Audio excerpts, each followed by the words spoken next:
Androids are flying in it now. I'm all for you like Janet. Can this be a real thing? Can it?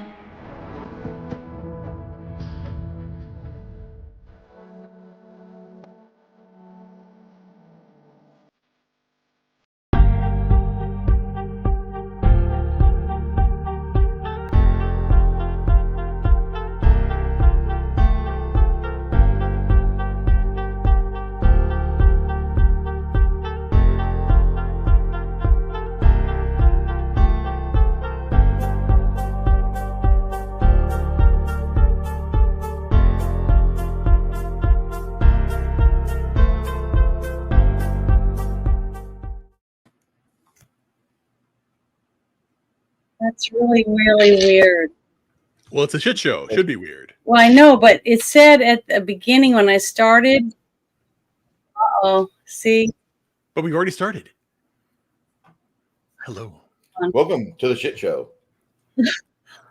What is going on? Shit show is brought to you by Janet, who's confused right now. Well, they said something about it. There was a little block thing that popped up and said that to make sure everybody knew if you had Android or something else that you might have an echo. So yeah, that's fine. You don't have Androids. You're okay.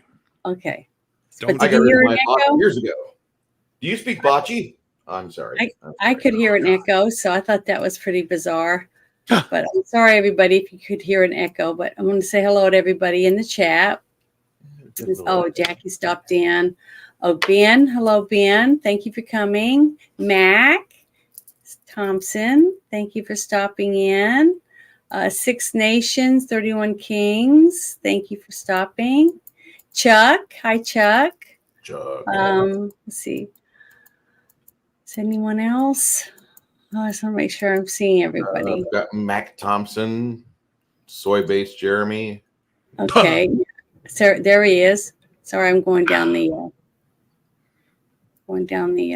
chat line that I can see. I'm not very fast at this stuff. But thank you, everyone, for stopping in.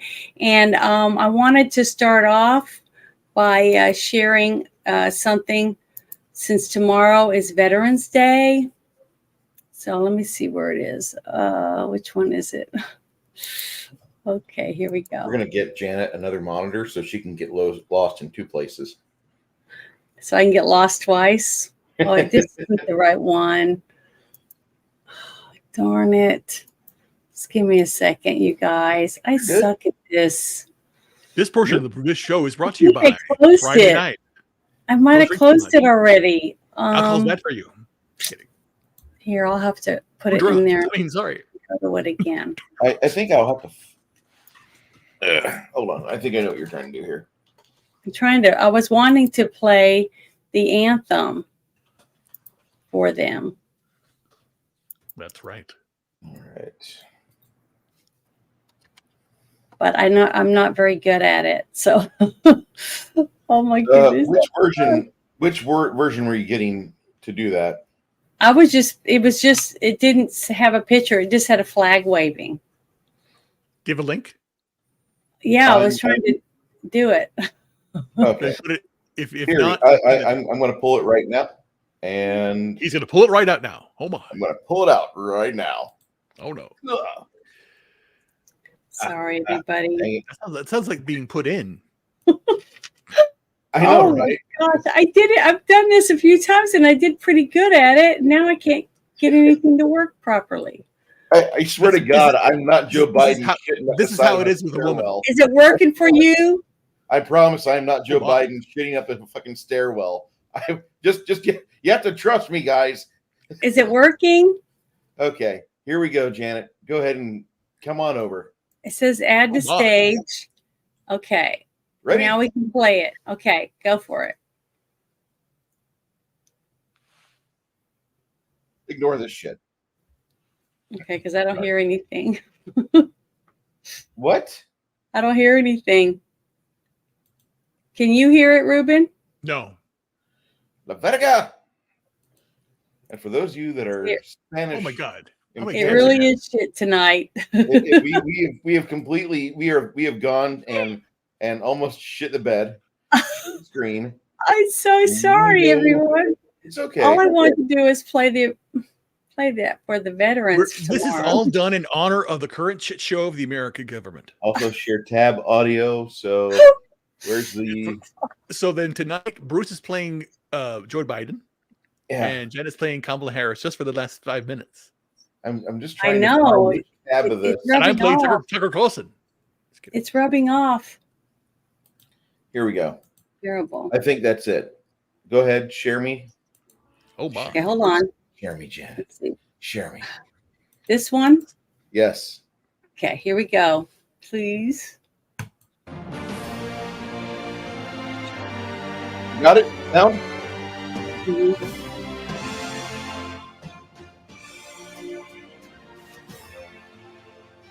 It's gotten quieter.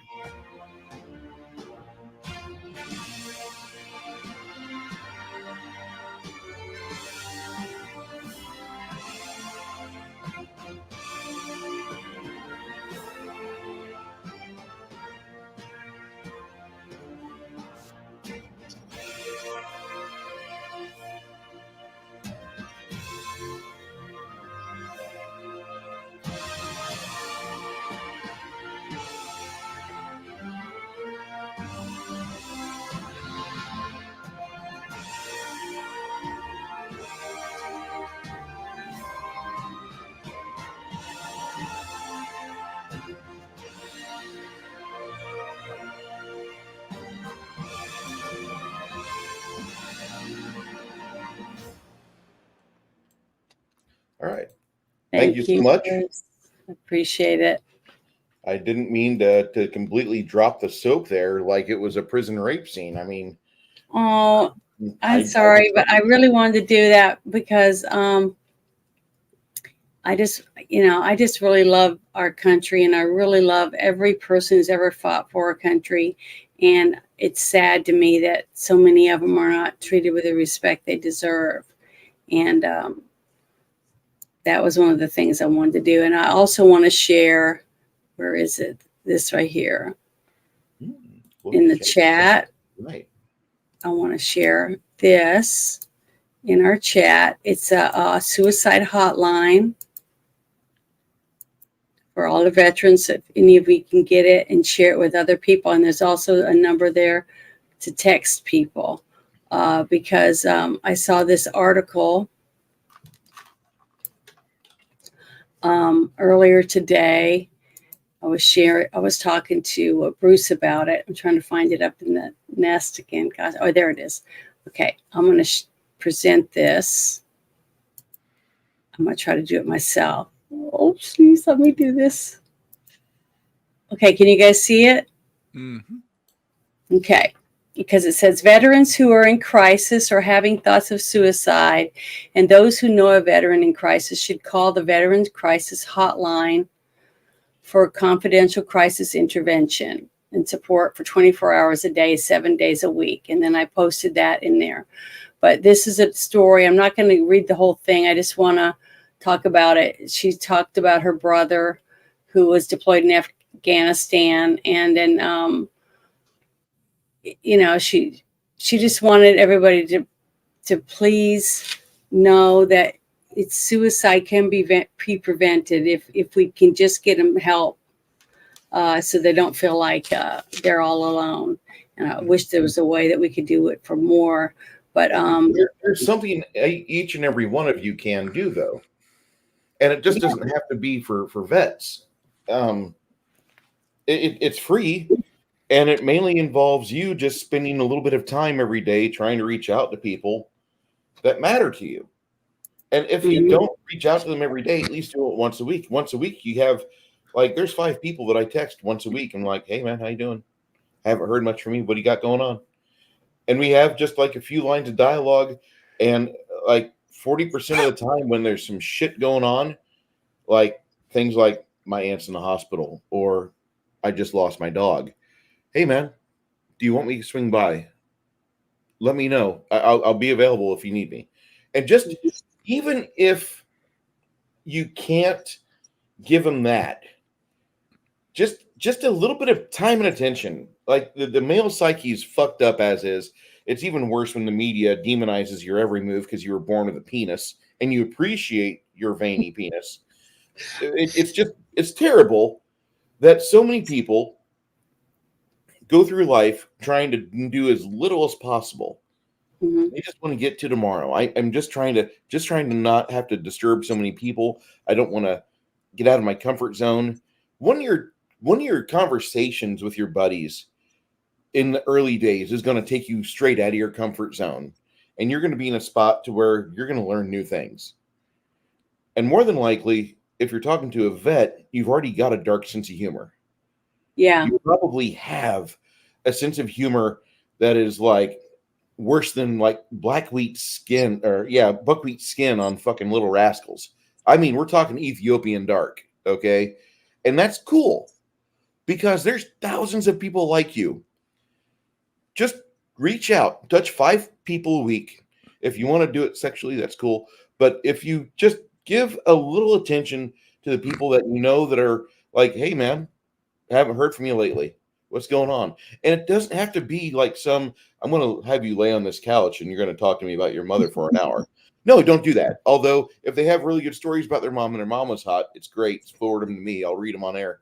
But I will be more than happy to tell each and every one of you to just reach out with your friends, touch base with them, and make sure that they're doing okay.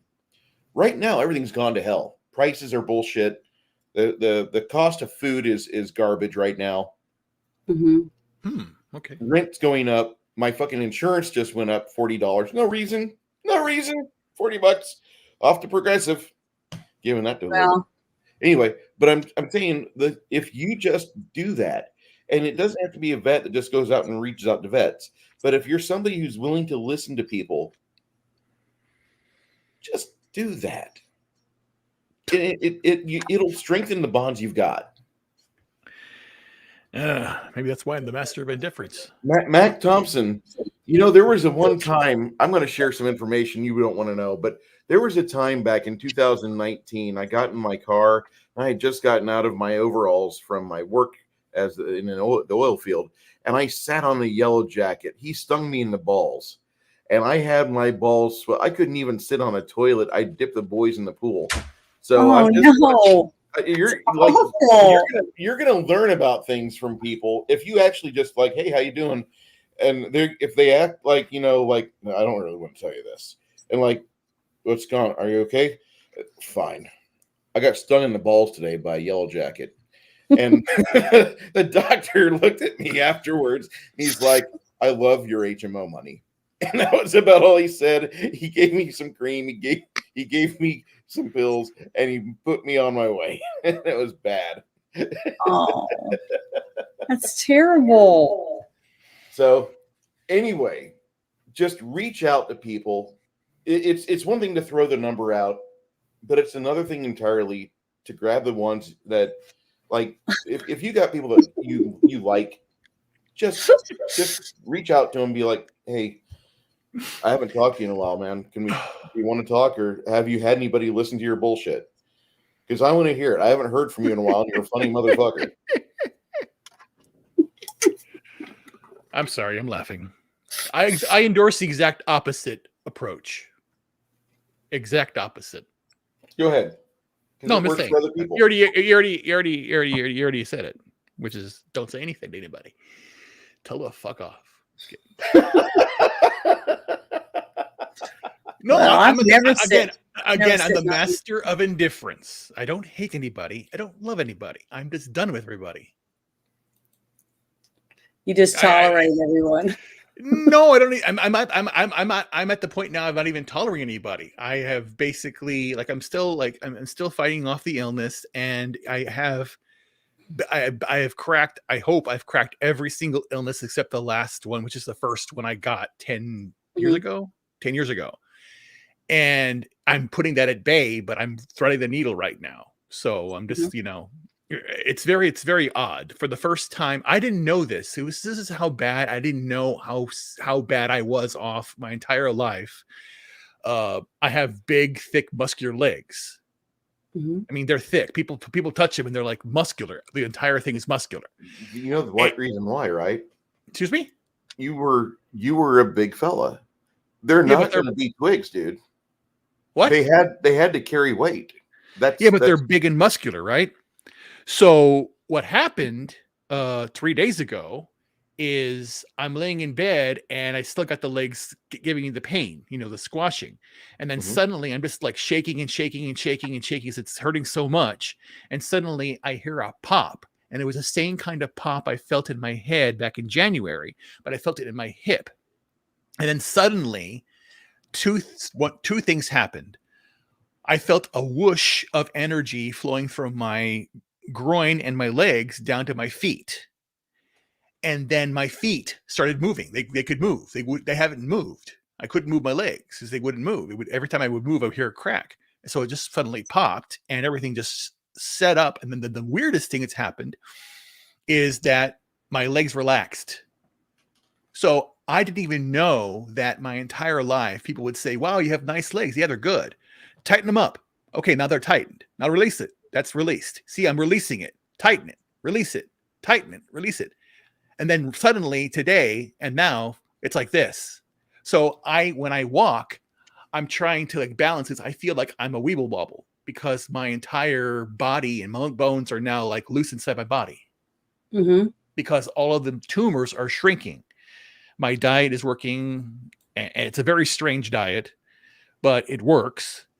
Essentially, I'm basically braising beef in fermented vinegar and what is it? Sauerkraut. It's a homeopathic meal. Yeah, it's probiotic rich, and it's I cooked the thing. I started cooking the thing last Thursday. It's still cooking.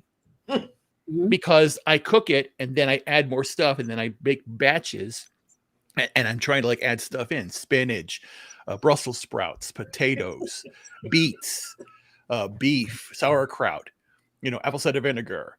I mean, all of the and it gets and I put in jalapeno and I put in jardiniere and it's very acidic, extremely acidic. There's your post. Oh God, that's adorable. But it's so funny that's happening. That's happening. So, but again, but he's not kind of wrong because I mean I'm very flexible now. I and that's good because I sleep or I try to spend at least 20 minutes with my legs standing up so I can let the blood rush down. So I'm just trying to heal myself faster so I can get out of here because that's my next thing. I'm just basically decided that, you know what, as soon as I'm able to walk out of here, I'm going to walk out of here and just go west somewhere. I don't know where, and then find something. Well, that's good because you'll be walking out. Yes, and that's the thing. I was able to walk downstairs last week, but this week I can't because again, since that thing happened, my feet are very weird now. It just seems very strange how I'm walking. I'm trying to learn how to re-walk a little bit, so it's very odd. Well, it's odd, but you just got to be careful and just take it one day at a time. Yeah, that's true. Yeah. So if I fell down Thursday too. Oh, I know it. That's why I thought you popped your hip, and that's why. No, it happened. That isn't one. Oh, okay. Because I thought you were talking about when you said no. I felt that last Thursday, and I told you about on Friday. This happened Tuesday because I had no pain, but I still had no pain from the fall, but I still had the regular pain. But that regular pain, that pain is now gone. So the electricity I had in my body is gone. The compression I was feeling and the implosion in my body is gone. So the only thing now is I said get very weak after doing something for standing up for a while. And I'm trying to walk a different way now because I have to like figure it out. But I feel taller now. It's very strange too because my spine is increasing and I feel tall. So, and I have a new goal. My goal was 189, which I'll leave it at 189. But I'm trying for something different. I'm trying for 170, which I've never been since I was like 2 years old, not second grade, probably. First grade. I was I was a big guy. Anyway, that's where I am now. But that's good. I'm just glad that that's working out, and I'm glad to be here. And just I may leave early just because I get too tired, but I'm okay right now. Okay, well, if you get tired, just let us know. I'll let you know. We appreciate it. Appreciate it. But I'm glad that you're doing well. I'm so proud of you. You just done wonders for yourself. Yeah. And everyone that knows you is proud of you. So you're not a quitter, you're a fighter, and you prove it every single day. Thank you. You're very welcome. But Bruce had a couple things that he said he wanted to bring up tonight and talk about. So, hey, Tobat. Tobat's here. Welcome, Tobat. Thank you for joining us. Happy Friday to everyone. It's the beginning of the weekend. And wanted to say thank you to all of our veterans. So I want to keep repeating that. So don't forget tomorrow if you see a veteran, tell them thank you. Okay, here we go. There you go, Bruce. All right, this is off the postmillennial.com, and I'm going to copy this real quick, fling it into chat, and release. And then we'll go back to this because this is interesting. The postmillennial.com has a fun article. Christian student wins a case against Chicago school that allegedly forced her to participate in Hindu rituals. Mariah Green was awarded $150,000 on October 23rd. However, the school district maintained they did not in any way violate her sincerely held religious beliefs. And what had happened is that she describes herself as a strong Christian.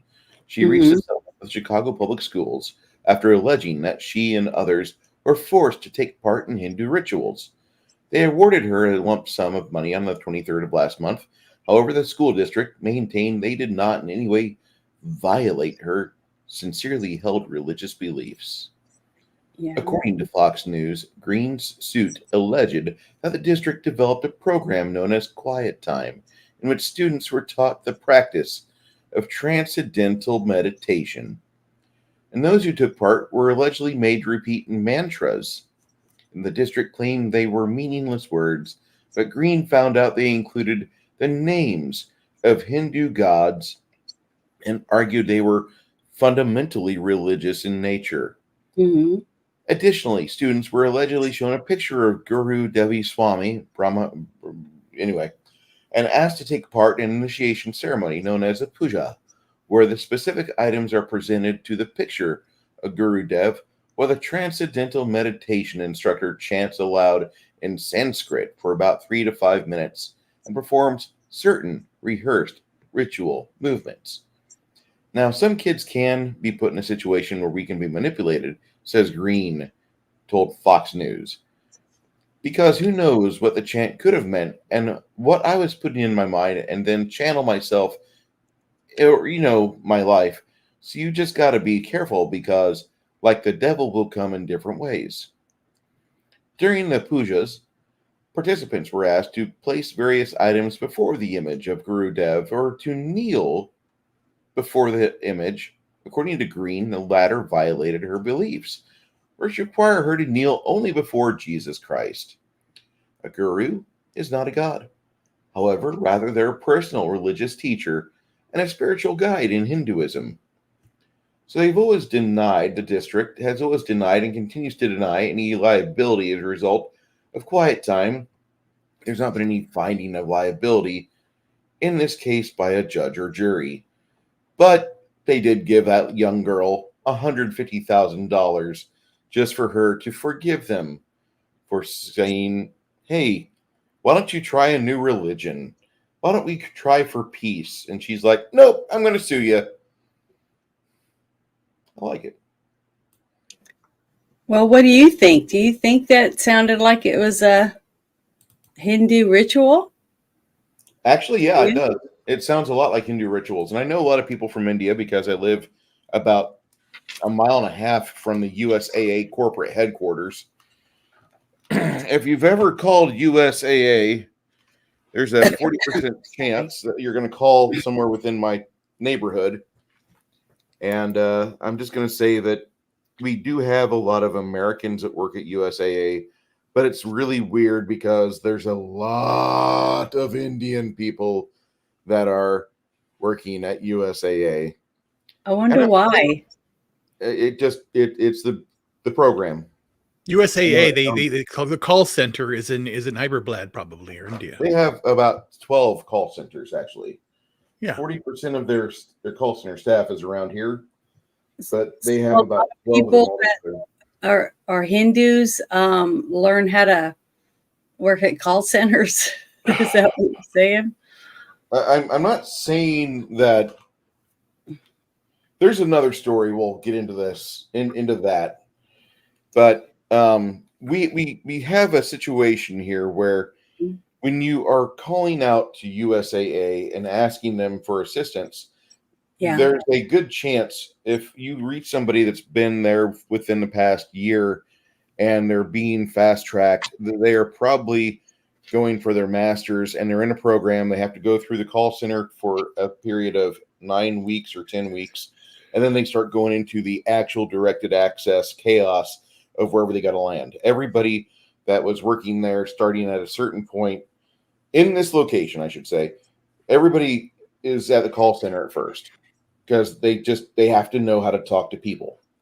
And that's one of the things that they were always trying to shove onto them. My friend Adela, who worked for USAA for 4 years, she claims up and down it's an Indian company, not an American company, which that would go completely against the core founding beliefs of USAA. It was initially started by 2 officers who just wanted cheap car insurance.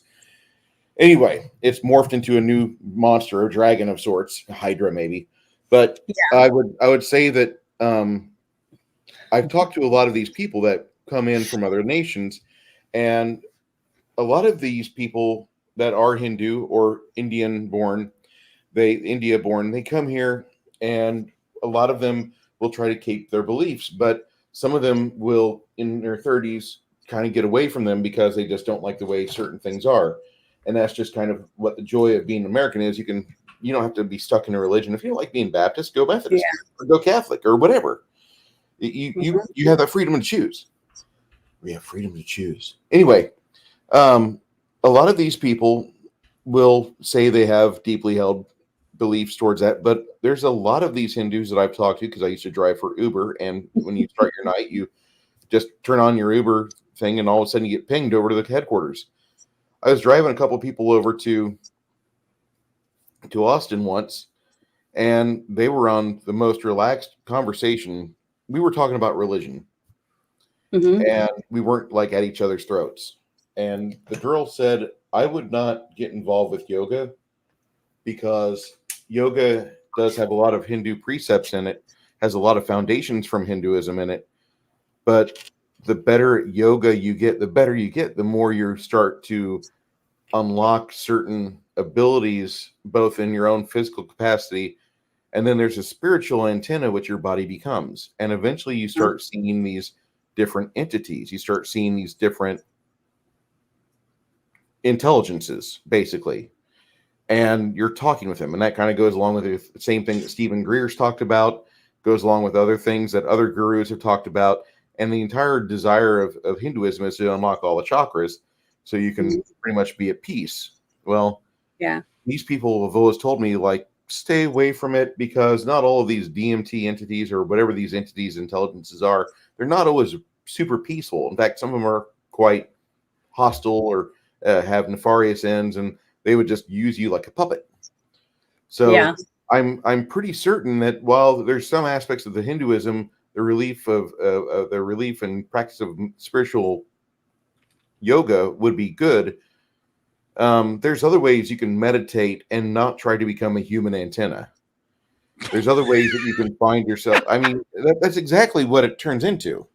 Of course it does. That's the whole point. But a lot of people believe and the thing is that that's a thing. The world we're living in is shutting off that antenna. It doesn't want you to connect to the universe. That's the whole point.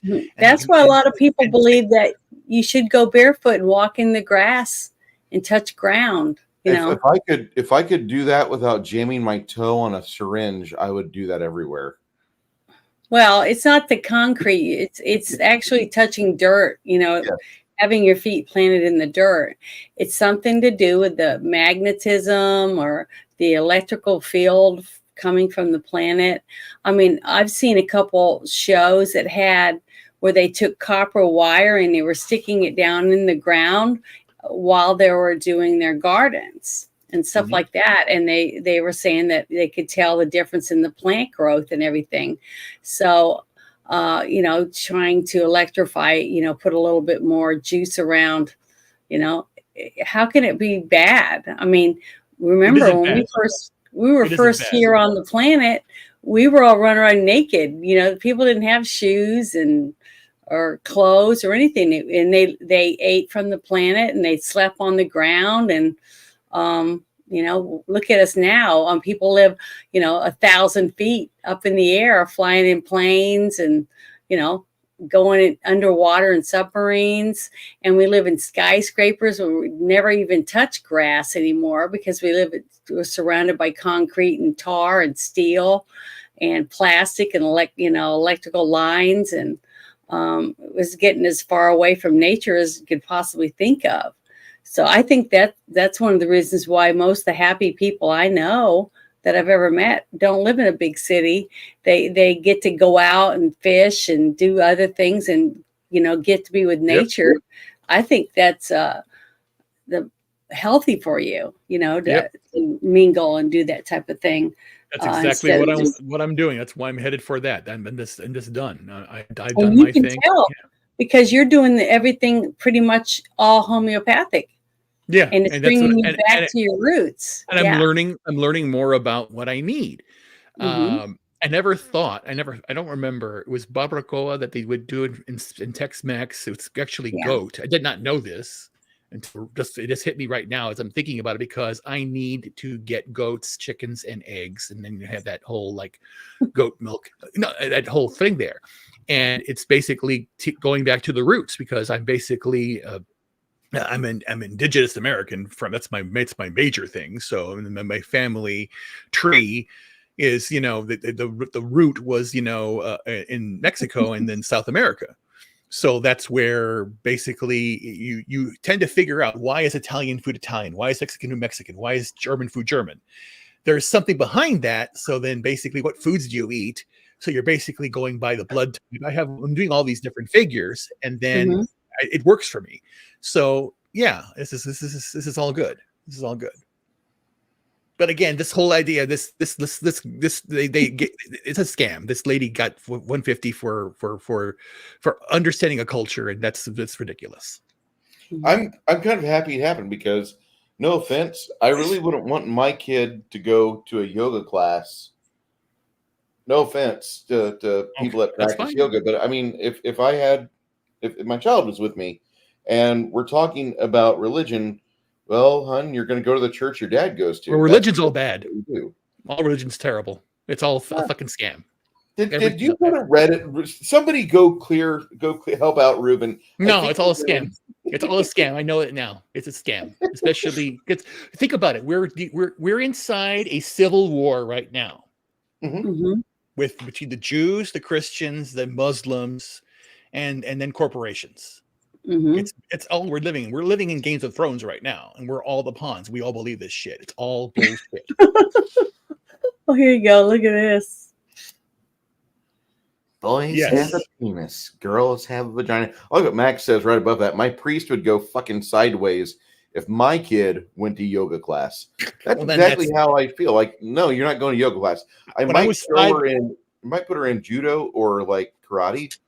But yeah, see, that's what my mother put Sandy and I in judo classes because we fought all the time. We were always getting in fights. And so she put us in classes and told us, okay, if you want to fight, at least learn how to fight properly. So she took us and made us take classes. So, I just want to see Janet choke slam somebody. It's been a long time since I've done anything like that. But Sandy and I used to some really mean fights. I mean, and we weren't allowed to pull hair and all that stuff. You know what I mean? Scratch and fight and stuff. So we had to use, a judo hand, to hit or in the throat and stuff like that. So. I love that quick chop to the throat. I've never flip each other. I used to flip Sandy all the time. Flip her over my shoulder onto the ground. And yeah, we used to get in trouble for it, but you know, that's what happens when you have a lot of sisters to fight. Well, I studied judo for about 3 years, and the time they were trying to promote me from white belt, I think, to green belt, or skipping yellow belt for no reason. I don't know why. I did have a few trophies at the time from the Wood River Judo Association, and I know Wood River. He said what? It they have a judo group down in St. Louis area, and that was where we would go. Did pretty well, and never quite got gold. I got silver a few times, and I was Yeah. happy with that. But I really enjoyed it because about the same time where, like, you're in your 20s, you're not experiencing like a quote unquote a testicular decline in testosterone or anything, but about every month or so, if you wanted to go down to Wood River and just participate in some of their classes, or they would have like an impromptu tournament or a lesser tournament, you could go down there and do that. And so it was just one of those things. You go down there and just enjoy yourself, get your gi, and go fling people around. And one time I damn near got my ass kicked because of the fact that I thought I could flip this guy, and instead of him going up and over my shoulder like I thought he was going to, he grabs a hold of my gi, and then I'm in trouble because we go tumbling to the ground, and I'm about 30 pounds shy of this POS.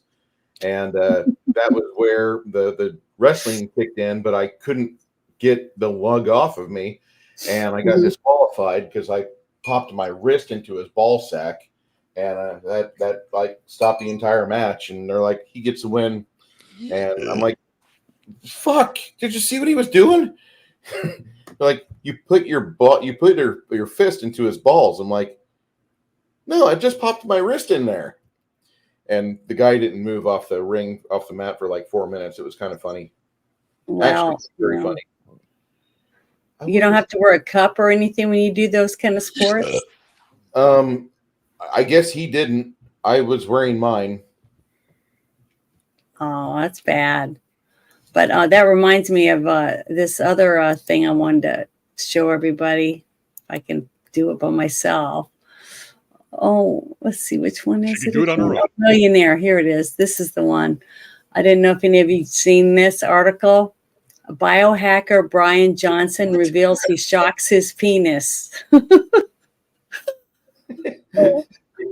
He's revealed his penis is 15 years younger thanks to his controversial de-aging methods, which include using electroshock therapy to rejuvenate his penis. Okay, I can speak on this because I'm doing this too. No, I'm not checking my penis. No, I'm not doing that. Okay. See, guys, you come to our show and you learn all sorts of new things about. Dear God, don't clip that.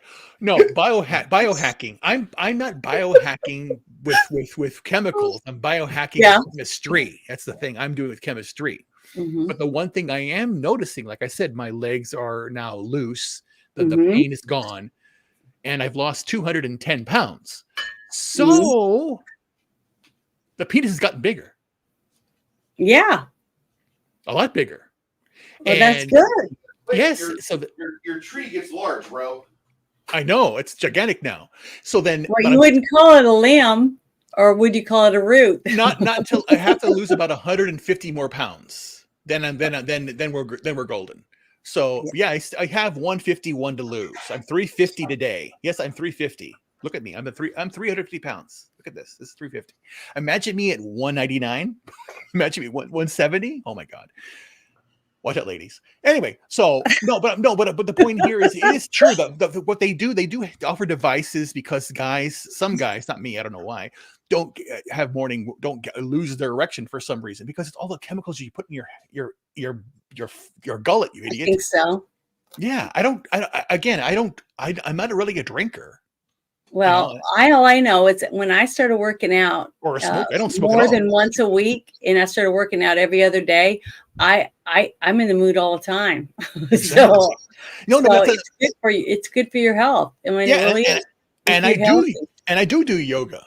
Here it's bed yoga. I do lay down, put my legs up, open my legs. Of course I do, because you have to stretch. Because again, the whole point was the tumors. I had tumors all over my body, but the biggest tumor is right inside my my hip. So that's definitely why I'm stretching and doing stuff. So yeah. Yeah, I think it's important that people try to exercise as much as you can. But what they're doing here, what they're doing here with this is promoting the idea that you need to spend all this money to look like this. And no, you have to do is just eat cleanly and have good thoughts in your head. But the thing is, I've seen a couple of documentaries, and it shows people using everyday items from around their house, like cans of soup, just different things around the house, and using their wall to do, push-ups on the wall, things like that. Or just stretching and things like that in your living room, listening to remember that, what was that guy's name? He's a little bitty guy and he used to sweat to the oldies or something. Richard Simmons. Richard Simmons. Yeah, that's it. He used to just get people to stand up in their living room and work out and try to get in shape and care about yourself, So, I wish we'd get back to that. I wish we'd get back to where people cared about just trying to eat better. I'm not saying starve yourself. I'm not into that. I think that people that do nothing but drink water and starve themselves all the time. What is that you have? I've been using this for the past couple months. It's a cognitive health piece. Pretty much supposed to help you retain your alertness a little bit longer. Active ingredient on it is cognisium cicoline, and pretty much I can't even read that, but oh wow, I can zoom in there. That's awesome. The power of wired internet. Okay. Yeah. So. Oh my God. Yeah. Let me pull up mine. So I've been using this, and it does help me. Water. Yeah, I just poured some in my Stein. It's water. That's water. Spring water. Don't drink tap water. Do not drink tap water. It's full of fluoride. Nations. My water's filtered. Just pulled up. Richard Simmons was a crack up. I grew up with Slim Goodbody. Who's Slim Goodbody? He was on Captain the guy that did they had the different things on his clothes that looked like the inside of the human body. Uh-huh. Oh, okay. Then I remember him. Oh my. Ow, crap. I remember him. Yeah, he used to try to get you to eat right and take care of yourself. And remember when you'd go to school and on the lunchroom wall, there was that giant triangle and it had like fruits and vegetables, and then it had meat and cheese and all that different, and wheat and bread. Yeah, and that's a lie too.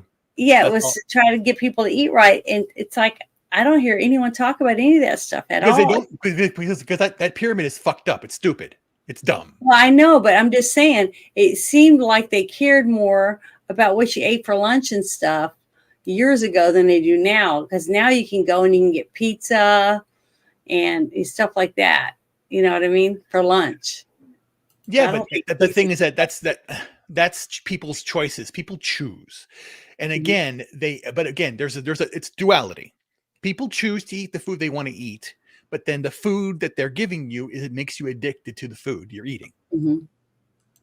Again, well, I don't eat a lot of bread myself. So you want bread? Make it your fucking self. Learn how to cook your own damn bread. Okay, don't buy the bread from the store. Everything is there. Has one thing: preservatives. It's to preserve it. You see McDonald's, they get a McDonald's hamburger. Some lady had a McDonald's hamburger. She found it was in a box. 28 years. She got it out. It's still like okay. Twinkies, the same thing. Amazing. But again, the Twinkie. Yeah, I remember that. Somebody had found it was like 50 years old. Yeah. Something, and they ate it. And they showed it. They took a video of them eating it. Still good. Yeah, and it was still. They said it still tasted good and everything. And that's the whole idea here. The food I made will decay very fast. And I'm still eating because I'm still eating fruit. I get any fruit, and within 2 or 3 days, if I leave it out like oranges, they start to get mold on it and stuff. Well, I eat it right before it does that. But the point being is, you want it to decay. decay because he wanted to, because again, those microbes, you have, again, here's the one thing that we have to understand. You're a symbiotic being. You have bacteria in your body and you have the You earth in parasites too. you. Yes. And those parasites are in a symbiotic relationship with you. Mm-hmm. The whole people that all this antibacterial bullshit is making people sick. That's why you have the asthma. Even asthma yogurt. bullshit. It says it has active cultures in it.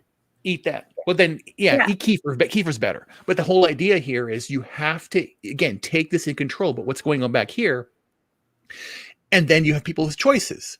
You can have anything you want, but again, what they're giving you is poison. So what are you going to take it? So that's why I basically now cook my own food. I know what I'm eating, and that's how it works because you have to do it that way. And the weirdest thing that's happening too is I'm no longer hungry.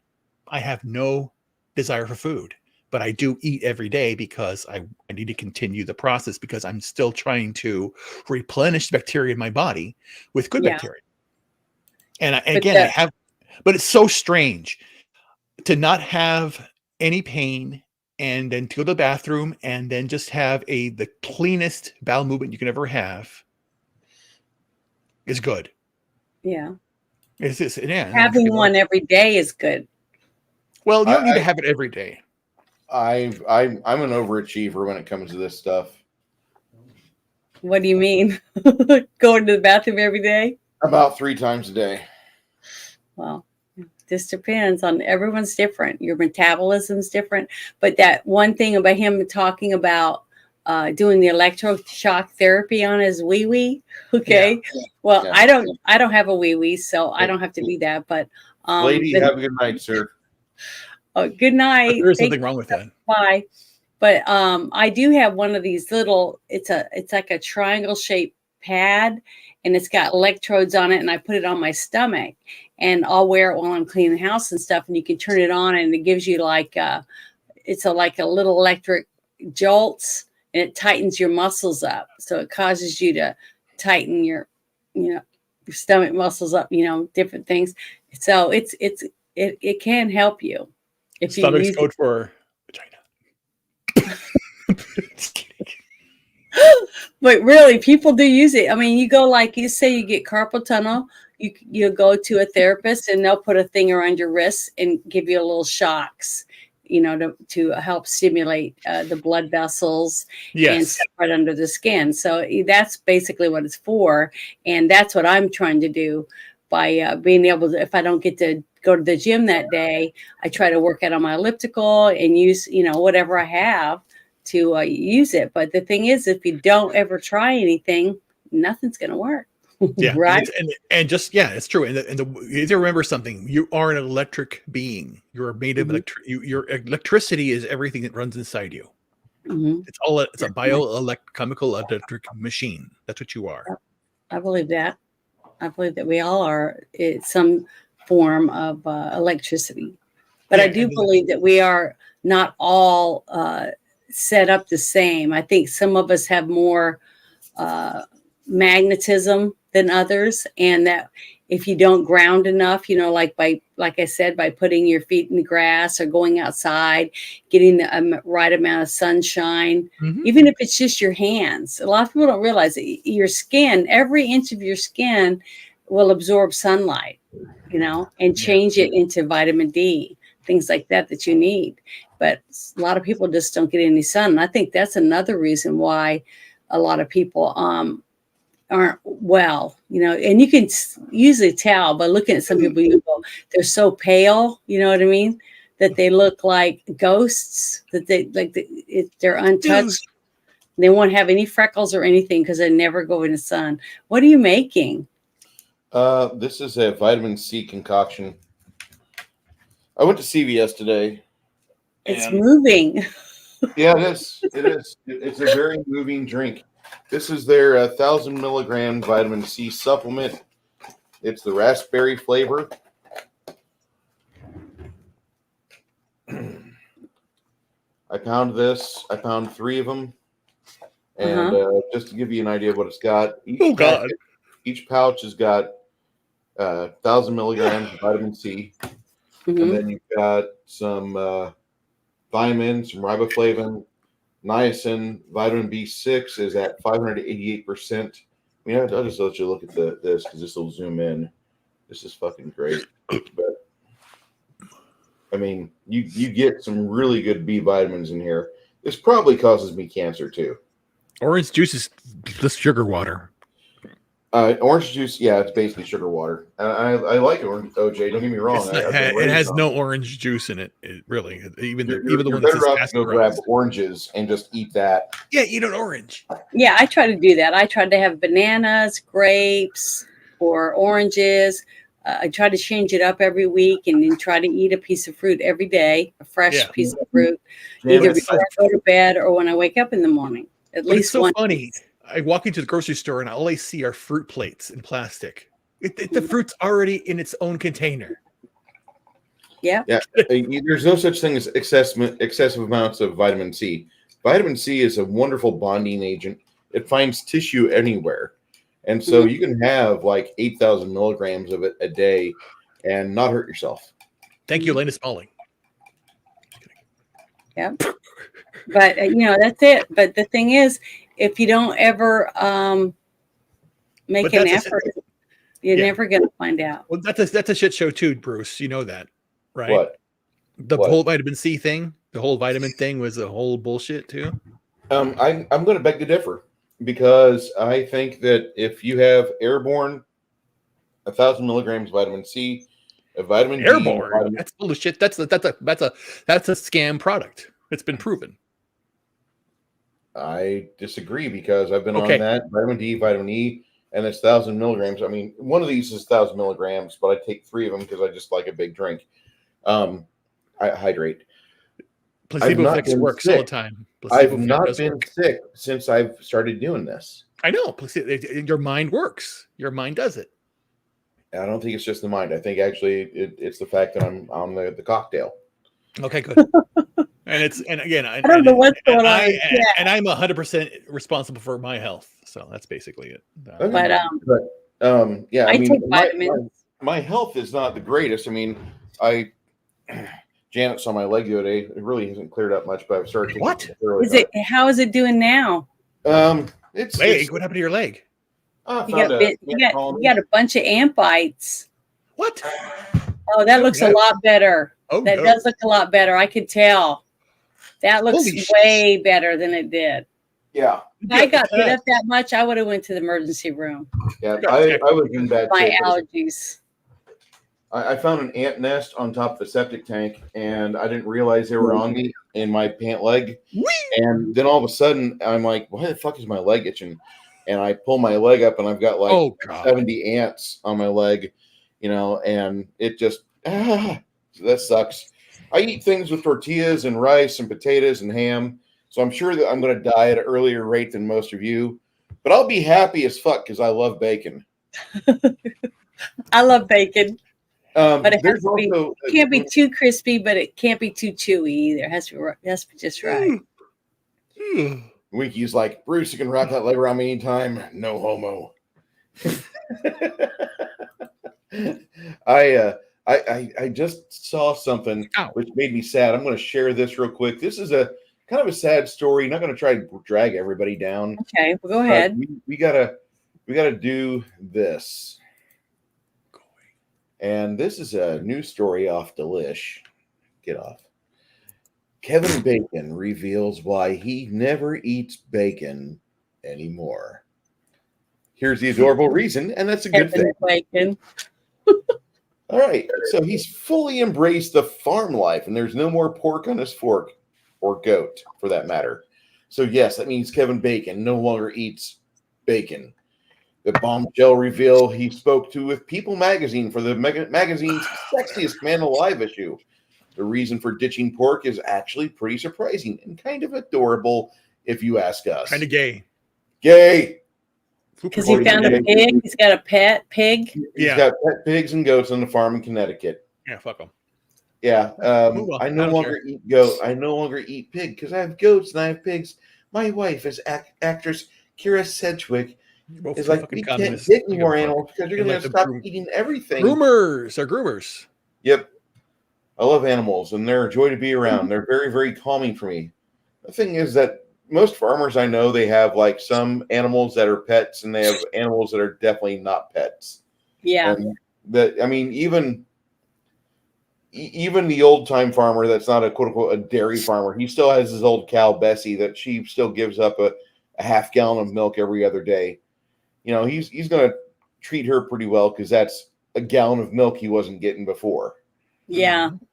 You know, Hey, I have baby chicks that I've raised all the way to an adult, and guess what? I still eat eggs and I still eat chicken. I love chicken. I don't really have a lot of fondness for God's animals. I do, but they're provided mainly for us as food. So like dogs and cats, I wouldn't eat cat, and I probably wouldn't eat dog, although I've eaten it before. I But have eaten dog. I didn't know It's it gonna was happen. dog until after. I didn't know But- I was eating dog, but I did Yeah. eat dog. It was also was what I Yeah. ate, and it was in the Philippines. But I didn't know, and I also ate bat. I ate some bat, and I've eaten snake. I've eaten a lot of different things, but Fuck, you hang out with me long enough in South Texas, we'll eat snake together. Oh wait, is that a rattler? Go fetch my shovel. We're gonna knock its head off. You know that. but the stupid thing shit like is, that. I won't go hungry if we don't have grocery stores. Yeah. I love venison, so and squirrel and rabbit. The only purpose of deer is to make a plate. That's it. Well, Mac, it's like Gator's better. Gator's better. Ooh, I like gator too. I've eaten gator, they have gator for sale over here in San Antonio in some places. It's nice. but what I'm saying is that I'm not going to starve. I've had frog's legs. I absolutely love frog's legs. They're The chicken. really delicious. And what is that, Bruce? This is Yeah. one of the fellows off the Big Trouble in Little China board game. I've Hmm. been working on these for a while. Last week, I finished up Mrs. Gracie Law. It's upside down. Turned around. There you go. It's very pretty. They're tiny. I really need to be a better painter. You just got to keep practicing. Yeah, I will. I promise you. Got Egg Shin, Mm-hmm. and then played by the late Victor Wong, and Donnie Yen. No, Dennis Dune. My bad. And he played Wang Qing in that movie. Yeah. Kurt Russell and Lopan are in the other room, but these are the ones I've done in the last month. Tonight I'll be working on some other figs, but I did want to talk about Kira and Kevin because just for the fact that, like what he said, they're just kind of lunatics, and he's like, I don't want to eat bacon because they're adorable. Well, you're an idiot. You're a fucking idiot. Well, he's probably I hate to say this, but he's probably one of those men who's married to a woman that, Dick. oh, you can't eat this, you can't eat that, and you can't eat this. Well, guess what? Almost every one of those guys that I know, because I have lots of guy friends, sneak off and eat big, fat, juicy pork sandwiches and stuff like that when they're not at home. I'm telling you, Cody? that's what they do. So if somebody was smart, they'd follow him around, get a PI or whatever, and do an investigative journalist type thing. And I guarantee they'll catch him eating something because that happens a lot with people. Even women do the same thing. They're married to a man and he becomes a vegan or whatever, and she loves, bacon or whatever it is. She's gonna get it. I mean, She wants the bacon. She wants to get the bacon. because hey, I love meat. I mean, I'm a meat eater. I love beef. I love really good rare steak. All that stuff. I have no problem eating it. I eat it raw. If you feel Well, I what I haven't mean. eaten it raw before, but I mean, it's rare. They said it's one of the rarest ones they ever made at their restaurant, and it's delicious. As long as I can cut it with Have you had steak tartare? Eat it. Yeah, I've had tartare. Well, then that's So raw. raw? You're good. Oh, well, I've never done it at home, is what I mean. I've never made tartare at home before, but it's delicious, and I can eat it. But I like jerky too, and I've made lots of jerky, teriyaki jerky myself, and dehydrator and all that. God, it But feels so it's weird. delicious. I feel like I'm sitting on a waterbed.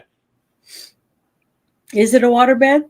No, Oh, just my butt and is so loose now that I keep on slipping. It's like, what's going on here? It's like weird. well, gotta start doing some of those. What is it called? Booty butt lifts. Yeah, butt lifts or whatever they are. Wait a minute. Now I have to ask a question now. This is a serious question per se. What if a guy, if a guy wants to like get his muscles get back, but doesn't want to have a big ass like a girl? What's the right ass size for a guy that a girl likes? That's what I don't know. Well, it's different. Some women like big asses, I guess, and some like small ones. But the thing is that you just have to exercise, and whatever happens is supposed to be there. You know what I mean? You have a natural butt. Okay. Oh my. Because you know what? I got a lot of girlfriends that they just order their butt. They just order the underwear that has the little butt cheeks in them. I can't do squats because I can't. I've seen them. No. Well, yoga pants, to work out in. It's got a fake butt or hips in it. Yeah, so I want everybody to know what I have. I have a condition. I have an autoimmune condition called myasthenia gravis. That basically means is that the junction between my nerves and my muscles is is tenuous. Mm-hmm. It's basically attacking it. So every time I try to work out a muscle, it weakens it. So that's why I've lost 210 pounds without working out. And I can't work out, but I can walk and do stuff. So I have to do very small movements to get big gains. So it's very, very slow process.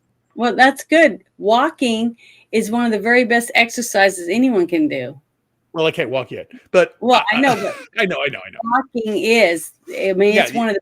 It's good for cardio. It's good for all your muscles in your whole body because you move your arms. You move shoulders, you move your hips, you move your knees. You see, it's almost a total body workout just from walking. And if you walk a little farther each day, you get stronger and stronger. It builds up all of your, your capacity, your lung capacity, everything, your heart. It's good for you. Great. You want me to share this, Bruce? I do. This is we might get booted, but we can always come back. It's all right. What is it? The Babylon Bee. This is the Babylon Bee, and this is what happened. Yep, a cookout. Mm-hmm.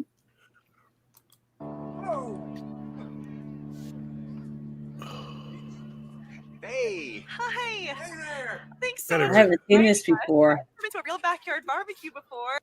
Okay, these two work for the Bee, of course. I think he might be working at the Bee as well. I don't know. Your LA neighbors never invited you for a cookout? We never met our neighbors. You need to meet the host. Oh, yeah. Blake. Howdy. Hi. Well, folks, this is Clay. I love this. I'm Timpani. She, her. I'm Steve. He, him. Well, he, him. Oh my God, I remember this now. Hey, Sam.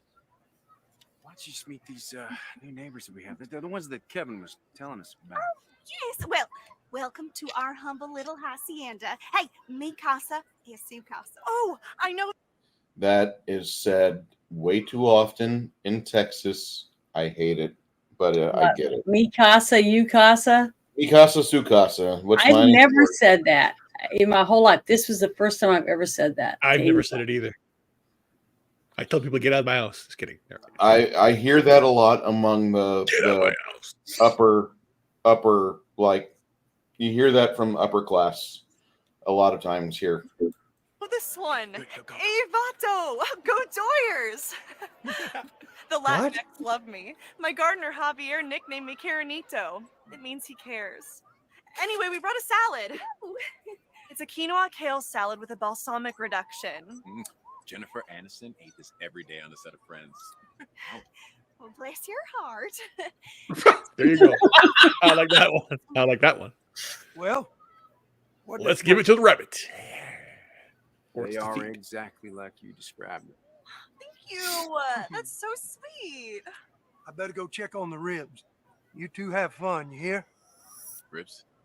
So I heard you guys moved back to California. Actually, is that true? Oh, we did. But when we got there, squatters were in our homes, and by state law, we can't evict them for months.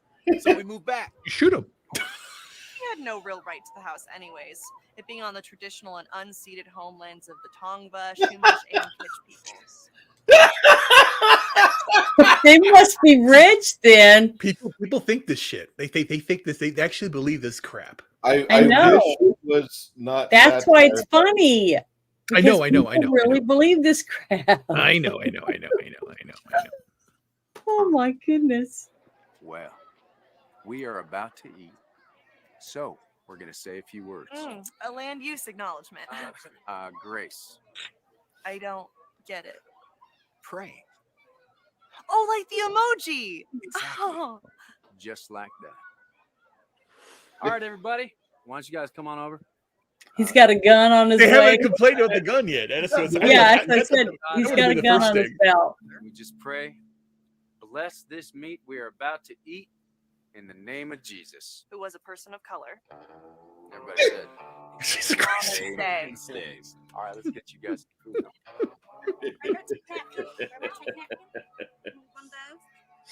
Oh, look how cute these kids are. This line might be a little bit too long. I'll get you something straight off the grill. Oh, yes. Oh, he's going to get into this. Working with here. Well, we got sausages, brisket, ribs, your choice. Do you guys have any vegan options? Oh, that's beyond impossible. Look at the grass. Take every one of those. What he means is it's beyond impossible to find a vegan option at a Texas cookout. Too bad. Oh, I guess we'll just have a bun with some ketchup on it. I can get that. Great. Oh, see? Free, Pussy. right? Wait, give him ribs. Give him some He's ribs. like, he wants to taste it. Give the brother some ribs, goddammit. All of this. Oh, perfect. I'll get the shits. Yeah, Paul's dog's gonna get the shit. Bun with ketchup on it. Oh, Excuse me, Samantha, have you seen my husband? He disappeared a little while ago and I'm starting to get worried. Oh, well, why, sweetie? You think He's this having is sex with the an ribs. outwardly He's situation? got his mouth all screwed. Of course I can not. just. Is it? You know, I think I saw the fellas going around that side of the house. I'm sure Clay's just giving him a hard time. Okay. Oh God, here it comes. Batman. This is really good. Maybe now it looks like it was an accident. It means nothing to me.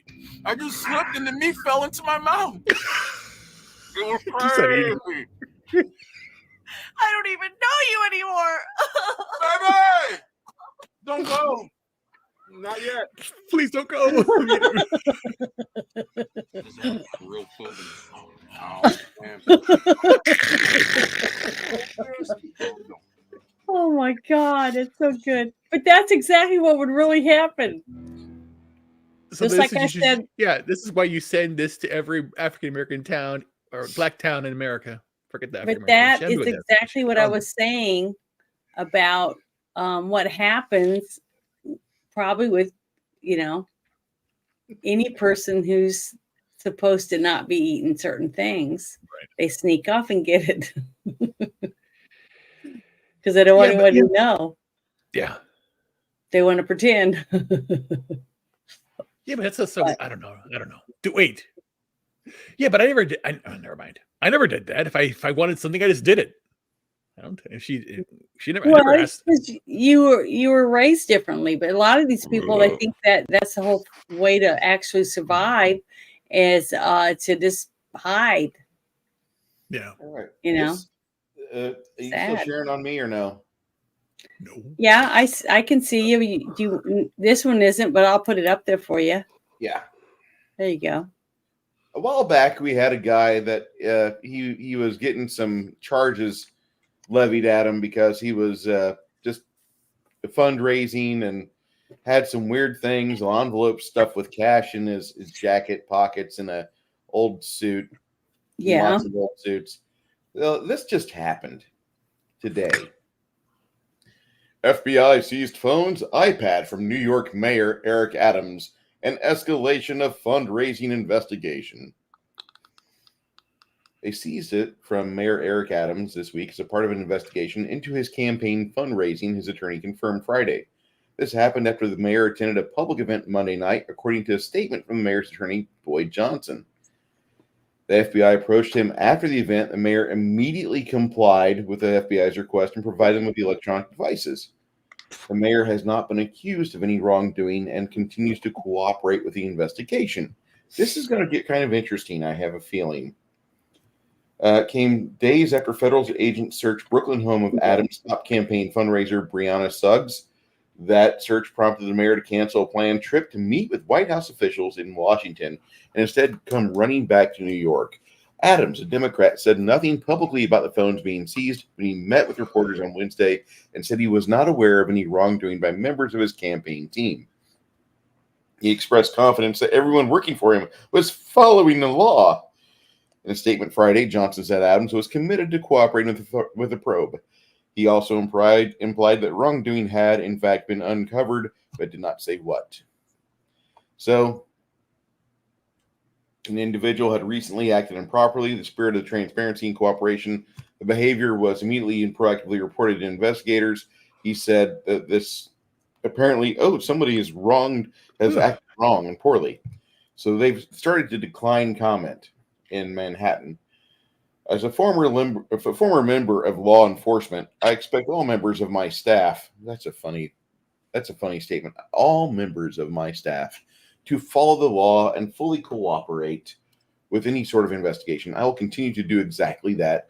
I have nothing to hide. He says that in a statement. He's a former police captain.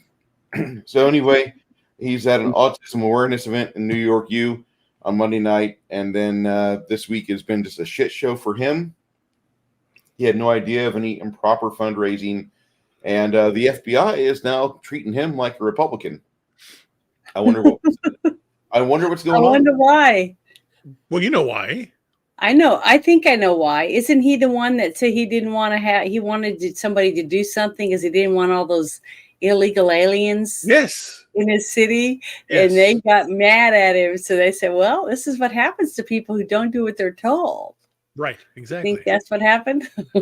yeah, but it's a dual-edged sword. Was Yeah. there corruption in his campaign? Of course there was. There was back dealings, bribes, and all this bullshit.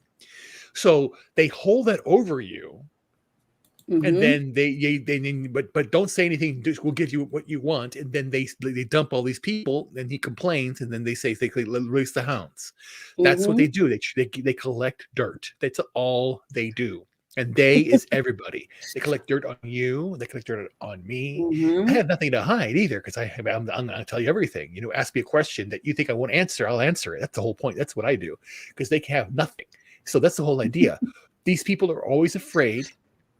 They're scared. And the boogeyman is nobody. There is no boogeyman. The emperor has no clothes.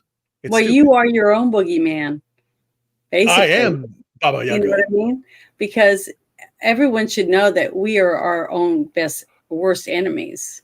We're the ones who do the most damage to ourselves by letting other people control things that we do. That's one of the reasons, because you want to either you want to fit in or you don't want them to be embarrassed to be with you, or we change the way we live our lives because we want to be accepted by other people. You know what I mean?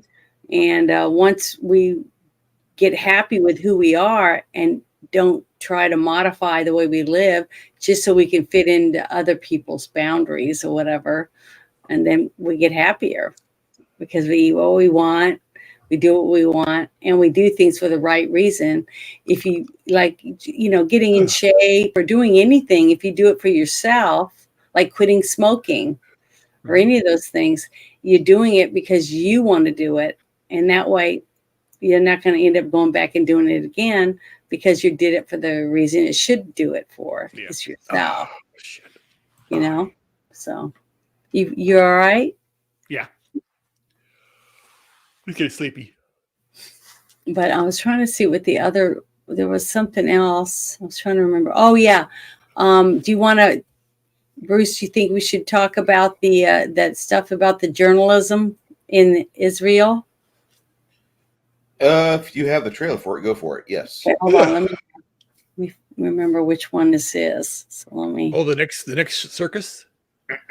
Yeah, it's I thought it was pretty bad, but let's see. Talking about the everything Yeah, you see is a lie. Remember that. This one. Yeah, okay.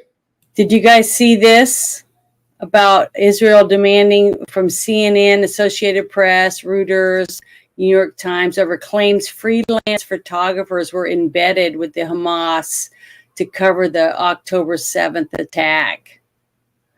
It says these journalists were accomplices in the crimes against humanity. Yeah, but the thing is that they're also complicit, and so is the CIA in the United States. So they're all complicit. So Yeah, but the thing is, when we go to other wars, like what was it, Afghanistan and some of the other Operation Desert Storm and all that, there was different reporters that went with them. You know what I mean? Yes. To film it. So when we had the whole thing in Ukraine, we were all like going, what? You know, I haven't seen anything. They're not showing a single thing about what's going on over there. And, you know, a lot of people didn't believe it was happening.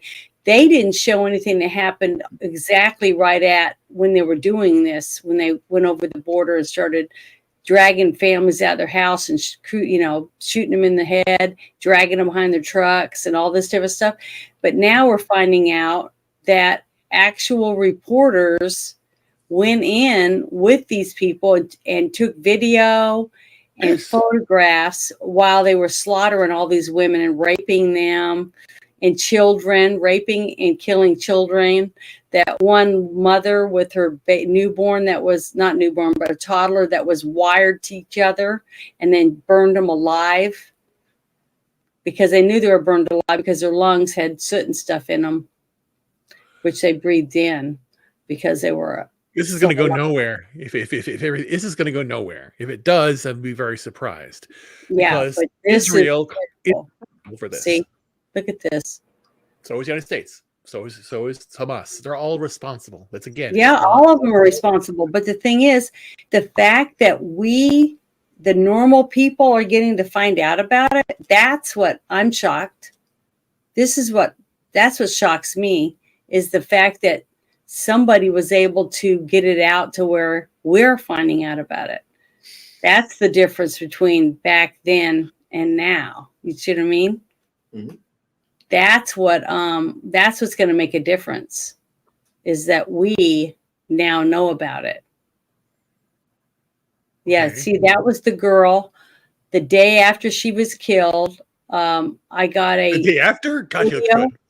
The day after she was murdered, I got a video sent to me in Telegram, and I played it, and it showed her in the back of a pickup truck with her legs bent up over her back. They were broken, and one of her hands was slammed in the back end of the truck, you know, when it was shut.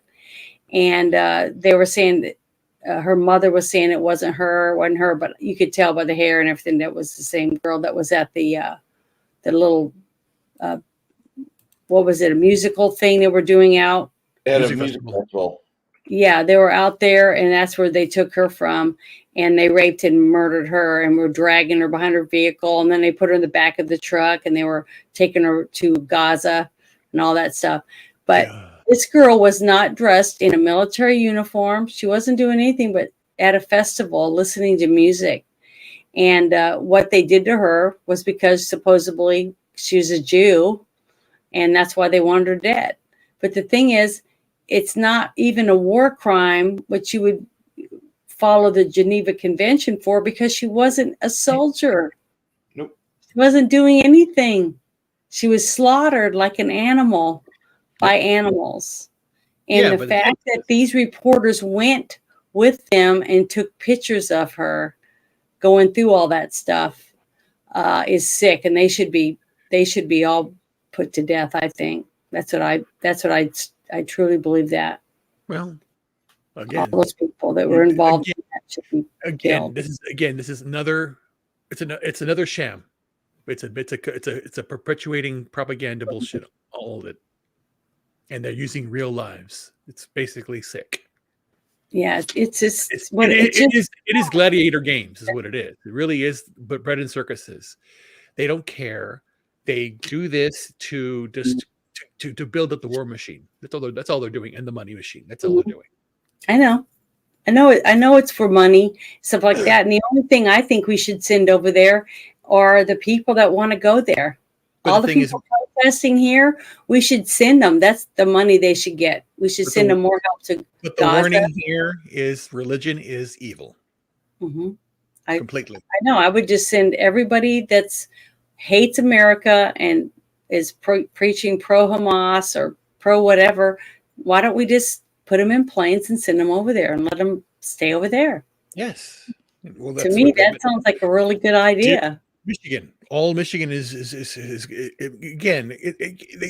Now the United States with these terrorists are going to coordinate attacks across America. It's going to happen.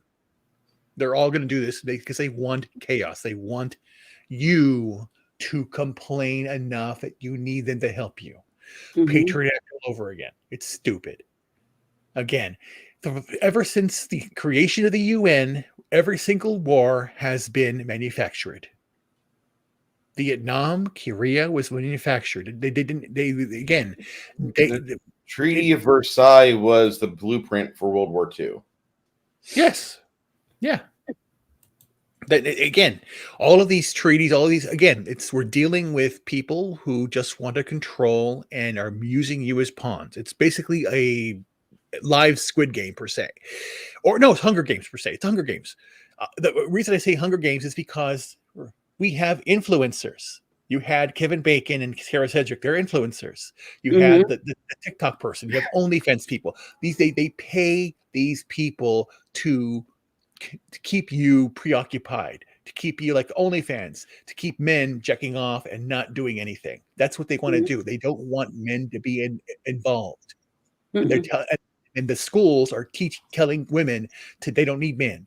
So then you have no kids, and you have people now that are purposely getting vasectomies and hysterectomies because they're afraid the plant's going to die, and they want you to die. They don't want people. They want it all for themselves. It's basically they're tricking you into thinking to kill yourself, either by eating. You know what's sad about that too, Ruben, is what we just talked about with the mayor, right? Yes. Okay, the mayor was complicit because he was wanting to do all these things and getting the money and the prestige and everything. But as soon as he went against them, even just a slight bit, he got a taste of his own medicine. And that's what these types of people end up doing. And they still do it. That's what I don't understand, is that they go around and they say yes, they become yes men, but then they become a no man one day because. And that's why they better watch out for me. Then they get screwed over, but they still keep signing up for the same shit because they're going to get right back in it because they're the entire system is corrupt. You have to remember that. TV is corrupt. Everything is a lie. Everything is toxic. And that's the whole point. And it's just basically sending us to confusion all the time and not working on the real big things. And it's sick. And right now they're just gearing up for war. And I did not watch the Republican debate, but I only heard snippets, or at least not snippets. I heard what happened, and it's all about war. We have to fight. And then Vivek was saying no, but then again, I don't trust him either. So I don't trust any of them. I'm just done with everybody, and I'm just done with it all. Yeah, I understand. I mean, a lot of people feel the same way. Lots of people have been here, and that's why. And that's the thing is, I'm not apathetic. I'm just done with it, and that's why I'm working out. Really, I'm working out and getting better, so I can actually go and just walk away and just walk and have a good life. And that's it. Just go and travel and just enjoy life. That's it. I'm done. And you're almost there. Yeah, I'm almost there. So your journey is over halfway, I'd say. 25%. You I'll say think 20. 25%? I Well, think here's the it's thing. Here's the thing. I can lose the weight, but then I need to fix the condition I have because that's But you're basically. doing that with your diet. Well, I'm basically removing the tumors as much as I can. But the next part, I'll have to do it on my own by just therapy, my own therapy, which I'm still doing. Every day, I basically my entire life day is I wake up and then I start working. I start doing my meditation, my workouts. I do the meditation. I do all the things that they were doing. That other thing I do the whole the chanting, the chakras, all that stuff, and the frequencies. I do all that. And I do that probably from the morning till the afternoon. Then I do my emails, and I do it in the evening, and then I have my meal, and then I continue to do this. So and then I go to bed. So that's basically it. It's all about I cannot stop but healing right now. That's so critical. Well, I'm proud of it. I think it's great. I think it's you're terrible. Yeah, it's all terrible. What they're Mhm. doing, what they're doing, the way they don't care about people. They want to kill people, and they just want to. And again, they're killing innocent civilians, and as you saw before, Yeah. they are dissing, basically disrespecting completely veterans. Yep. And 100%. every single veteran that's now alive today who's fought from every war since the Korean War has been a pawn in everything. And it's done, done. Because if they basically do if attack happens here, it's going to be this government's fault, and if they're not held accountable, then it's done. I'm done. I'm ready to leave. I'm ready to walk away completely, and then you are all fucked if I leave. Literally. Yeah. I believe we're all going to be screwed, and that's why we all have to be prepared to fight for ourselves. That's what I've been doing. And that's the other reason why I'm doing get this. ready to take care of myself when we don't have power, and I need to find my own water and hunt my own squirrels and rabbits or whatever. I'm going to be able to do it. But there's so many people out there that aren't going to be able to. Those are the ones. Those are target practice. Target practice. Well, I feel sorry for them because, most people just want to get up, do their thing, and then go to bed that night and do the same thing tomorrow and not plan for what could happen. And I hope it doesn't ever happen. But I feel like I'm pretty much. It has to happen. That's the point. Nothing is going to change unless that people wake up to the reality that they're living in a fantasy land. It's all bullshit. It's the Matrix. It is the Matrix. For real. Again, but the reason I say that is because 2 + 2 is 4. That's it. There is a right way and there's a wrong way, and now they're telling the wrong way, and they're trying to come up with excuses. It's just people who got degrees in their ivory towers that think things, and they have again. Who is the authority? Who is the maximum authority? Me. I am. Yep. It's like I said earlier. It's us. We are all in charge of our own selves. Yep. And unless you're being held captive or whatever, you can't do anything about that. That's different. When you're on your own, and you got to make the choices for yourself, because you can't help others if you can't help yourself, right? You got to work on the temple before you can allow people in. True. But I'm ready to I'm just done. And that's what I'm doing. That's the only reason I started my TikTok account before I even did this. I had a YouTube channel, but I didn't do anything on it. I just had it so I could watch videos and stuff. But just different things happened in my life, and I just wanted to stay me. I wanted to be able to laugh at myself and just do fun things that I thought might be entertaining for other people. And one day someone said, you should start a TikTok, whatever. So I did.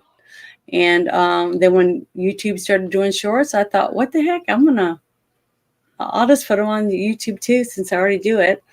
And that's why I started doing it. It wasn't for any other reason besides for myself. And I hope I keep it like that because I enjoy it. I enjoy what we're doing right now. I look forward to it each week because it just gives me a chance to talk about things that I feel are important. and to hear what other people that I care about, their opinion, think about things that are going on in our world, and I'm thankful for that I do have this opportunity, to hang out and talk about stuff, because not everybody has it, this avenue that we have right now. They don't have the opportunity to do it. So I'm thankful for that. Mm-hmm. But not everybody gets. Yeah. So Bruce, what was one of the other things that you said you wanted to talk about? Sorry. Let me pull one of these up here. Hold on. Nothing. We got any gun fans in here? Anybody? I am. Okay. I have a couple of guns that I lost the other day in a terrible boating accident. What? Out in the middle of the lake. I took all my weapons out there in case, the government might want to go look for them. Oh, God. I got a new story here from Jack Davis at the Gateway Pundit. Mm-hmm. On Thursday, a federal appeals court shot holes in a rule imposed by the Bureau of Alcohol, Tobacco, and Firearms and Explosives intended to crack down on so-called ghost guns. So a 2022 rule aimed at weapons that could be built from parts online without a background check exceeded the agency's authority.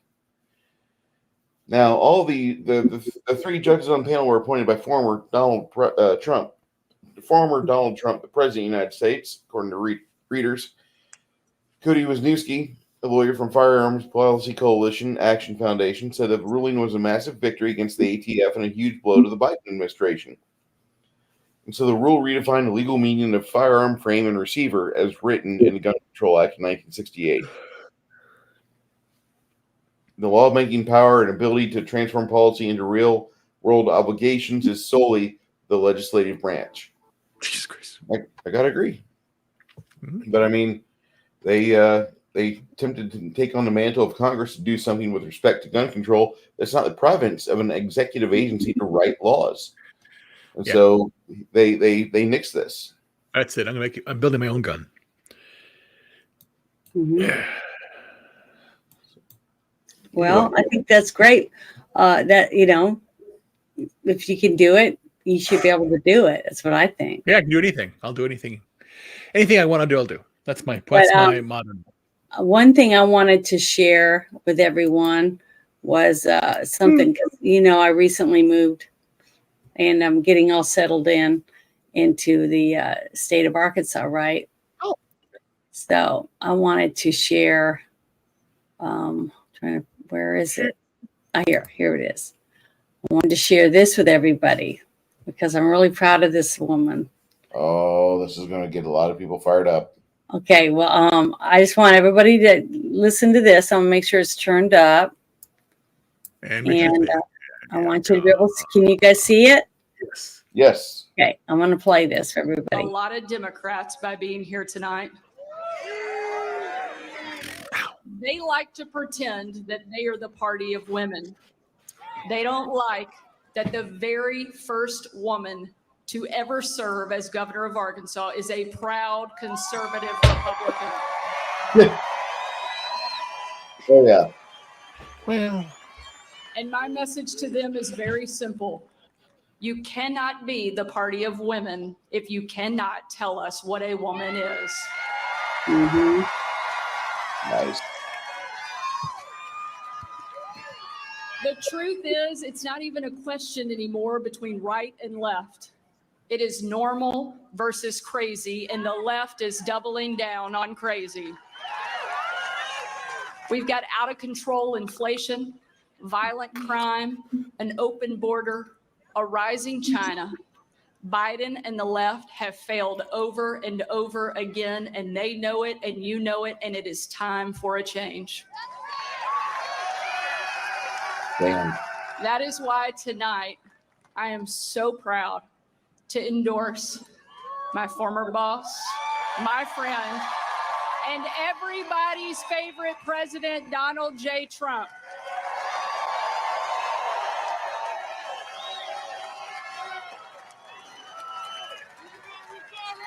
Think back to 4 years ago.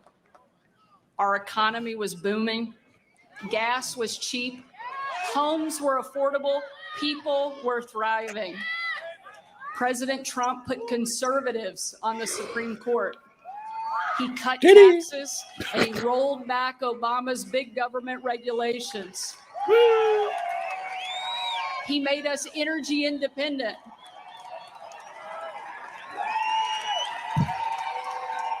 I like her. I Sus.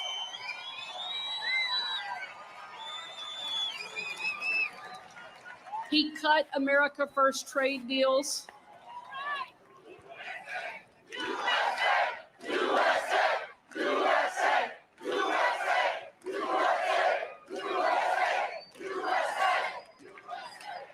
Donald Trump was building the wall and rebuilding our military. President Trump was the first president in my lifetime to take a hard line against China. And I'm proud to be the first governor in the country to ever kick China off our farmland and out of our state.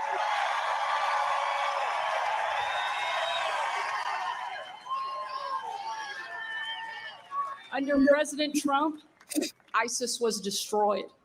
The cartels were on the run. China was weakened. Iran was isolated. Our enemies actually feared us, and our people loved us. President Trump made us great, and I know that he will do it again. Yay! Eh.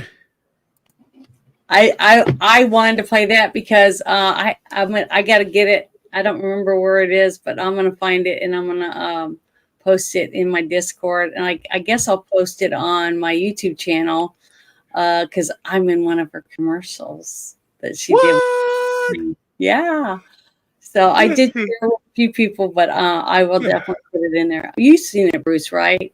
Yep. Okay. Because I just adored her. So I was in the process of getting everything and staying here forever or for as long as possible. But I think she's a wonderful mom, and she's got a wonderful husband, and she's got 3 beautiful kids. And I just like her a lot. I believe in her, and it's been a long time since I've had faith like that in a person that ran for office. And I don't take my vote. I don't take it lightly. I work the polls. I try to share information with people that, for child trafficking, all kinds of things that I feel are very important for our country and for the veterans. And I can tell you right now, Sarah Huckabee wants to help our veterans. And she's always been that way. I don't know if it was because of her parents or whatever, but I really like her mother, and her mother's name's Janet. And I've met her a couple times, and she's just a sweetheart. And I'm just really happy. And I just see her doing great things for this state. So I just wanted to share that one video of her, because a lot of people were harassing me and saying, well, if she's such a wonderful person, why isn't she, coming out for Trump? And I said, well, I don't know why. I'm not her, her campaign manager or anything, but she's had a few health problems. She's had a couple surgeries, things like that. And I said, so when she feels the time's right, I'm sure she will, because I can tell you right now, she's not going to be coming out for DeSantis. I know that. I'll be right back. So it just makes me feel good to actually feel like we have somebody that's here for us, the taxpayer, the person that gets up every day and works and wants to send their kids to a school where they don't be forced to wear masks, or have a story time where people's penises are hanging out, that kind of stuff. And it just makes me feel good to have somebody like that as a governor of a state. And I wish more states would have the options to have a better choice to run their state. But not everybody does. So I'm hoping. But we'll see. She's already made some good decisions so far since she just started, and we'll see what happens. But I'm hoping that I don't get stabbed in the back later, but we all have to take Yeah, risks. that's the thing. That's the thing. Is because again, she's a huckabee, so I have very little respect for any of them. Yeah, I understand that. She can't help who her parents are. Right. But she's But a again, Sanders now. she's a Republican. She's a So Sanders. that's even worse. So it's terrible. Yeah, Again, she stays in her state and just minds her own business and cleans up she does there. That's fine. She's just like and that's DeSantis as far as I know. That's what she's planning on doing. Yeah, is helping bring the state back up where she was born. Yes, and her kids were born here. Yep, stay there and be happy. That's just she will. I think she will. So, but I'm proud of it. I'm proud that I got a chance to. Oh yeah, that's good. Oh God, sorry. But the thing is that Sarah Huckabee Sanders was being floated this week on Clay and Buck, and they were talking about what would happen if Trump selected her as a VP. As a VP, no. Well, I don't want to lose her for our state. I really don't. But it'd be her decision, apparently, not ours. But they said the same thing about, what was her name from Arizona? Mm-hmm. Carrie Lake. Carrie Lake, yeah. So we'll have to wait and see. Yeah. They know what they want to do. But I'm sure they'll make the best decisions they can. I mean, what they think's best for them. We'll see. Wasn't there a West Virginia senator that said he wouldn't run for his seat anymore? I don't remember. Manchin. Who? Yeah. Manchin's not going to run. That's right. What was? Yeah. Was he a senator before? Mm-hmm. Wyoming. Yeah. I mean, it's not Wyoming. West Virginia. I'm sorry. But I had to share. I feel better now. Yeah, they're talking about how he might go the independent route for president. Mm-hmm. That'd be interesting because you'd have him and you'd have Kennedy running for third party. So he is definitely going to stay in the race. I don't know.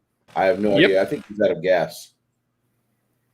Well, I don't like him simply because he was born and raised a huge liberal and is married to a woman who would like to take all of our guns away. It's kind of hard not to have that kind of pressure if you're running for president.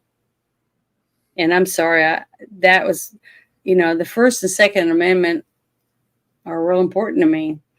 And the second one for sure, because without the second one, none of the other ones matter because we can't defend ourselves. Like the whole thing about people were talking about what happened in Israel, right? And I'm like, well, none of them had guns. They couldn't defend themselves because they were taken from them. And the sad fact is, this one story that I got to read about that Israel does not have a Second Amendment. Yes, they don't. I know. There was a mom and dad, and they were in their house. They were found murdered in there. But guess what? They found their twin daughters, alive in their safe room. But they found 7 dead terrorists. This mom and dad fought off 7 terrorists before they were murdered without guns, and they were able to kill 7 of them. Damn. That's how hard they fought to save their babies. And that's what I would do. I would hopefully be able to take out a couple before they killed me. But the thing is, there's very heroic stories coming out of parents, that were trying to save their families when they were attacked. But the thing is, I have guns. Okay, I'm going to be able to fight back with my gun, at least one of them. And not just have forks or knives or a pair of scissors or some bug spray and a Bic lighter. I'm going to have an actual weapon. You know what I mean? I'm laughing because I'm thinking about Joy Behar what she said about an AR-15, if you remember, very recently. She said, "Oh yeah, if you go and shoot with an AR-15, you blow up the deer." Yeah, it's just funny because they don't know what they're talking about because they just listen. They just listen to what other people say, and they don't look into anything for themselves. They get their marching orders. They don't listen. That's the thing. It's everything that they accuse Trump and any MAGA person about is exactly what they're doing. Yeah, they think that. It's just stupid. I'm just done. I know, it's sad, but that's what I tell people all the time. If you find out something that you don't understand or you don't believe, all you have to do is look it up. Or better yet, think for yourself and completely. But read, research, find out things that you want to know, and then you know for yourself because you looked it up and you read it, just like you did about your whole homeopathic thing.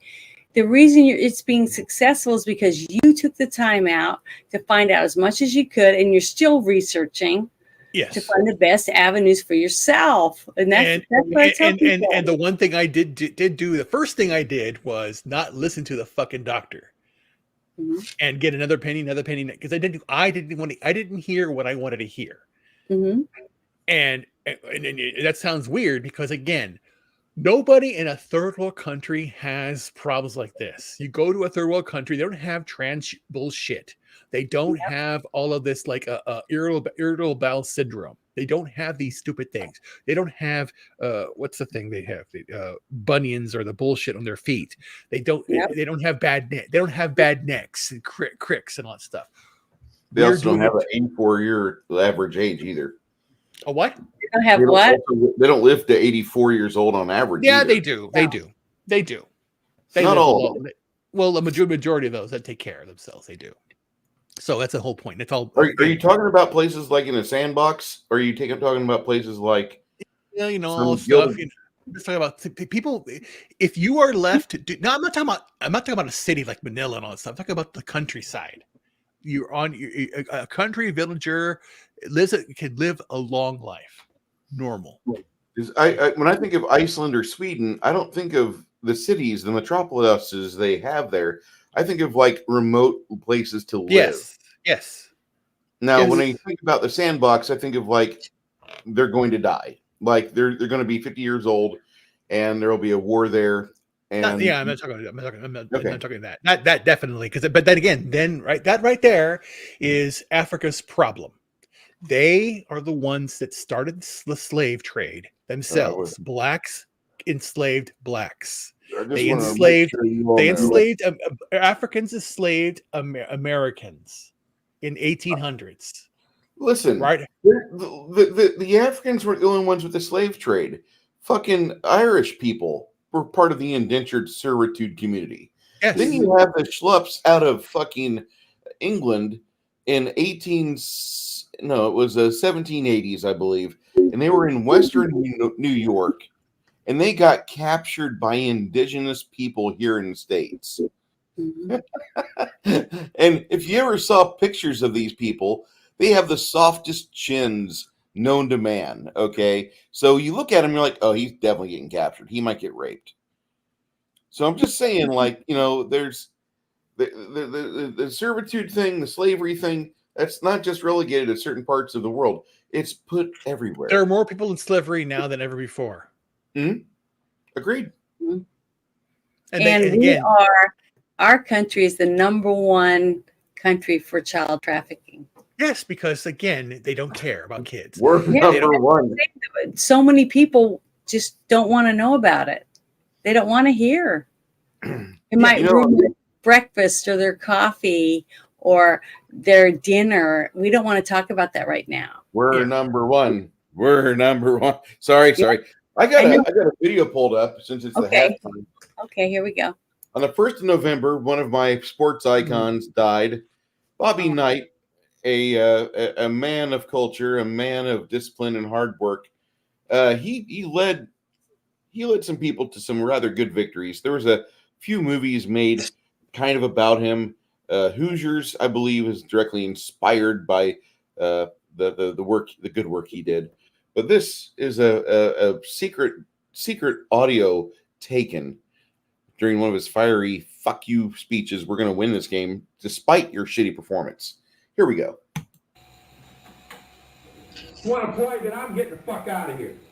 I mean, if you're not going to recover Greg Graham, if you're just going to let him drive by you, if the rest of you are going to let him catch the ball outside the 3-second lane and drive all the way in here without one guy challenging him, then I'm leaving and you fucking guys will run till you can't even suffer.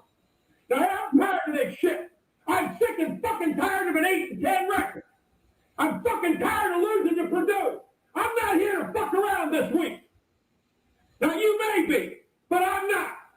Now, I'm going to fucking guarantee you that if we don't play up there Monday night, you aren't going to believe the next 4 fucking days.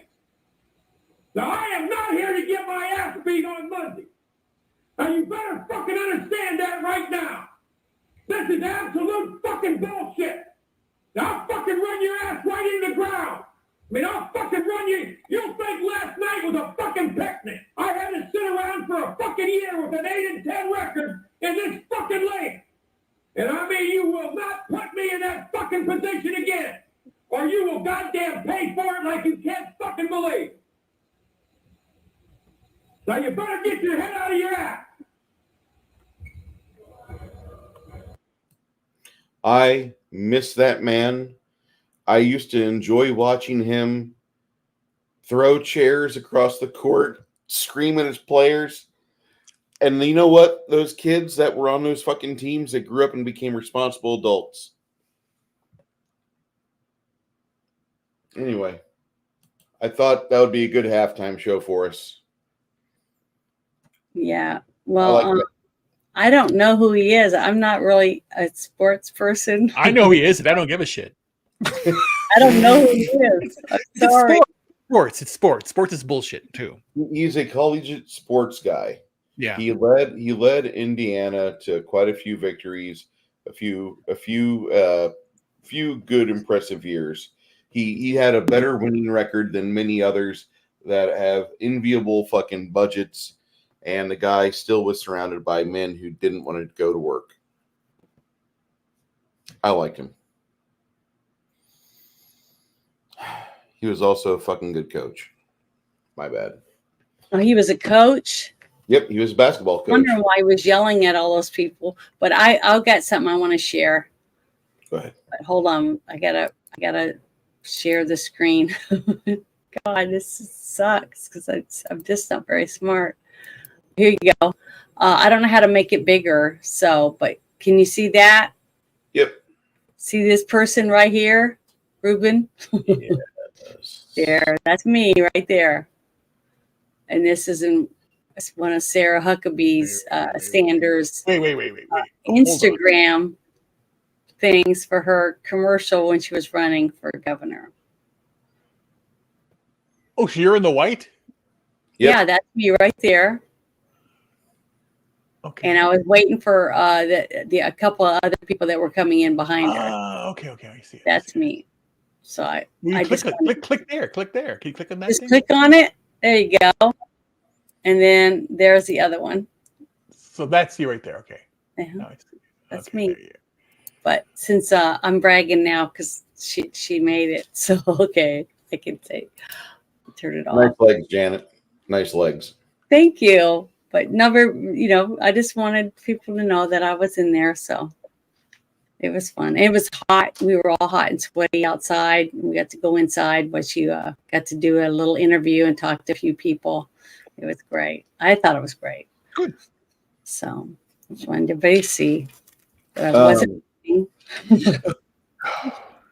know you don't. There's some topics, Ruben, that you want to talk a lot about. Go for it.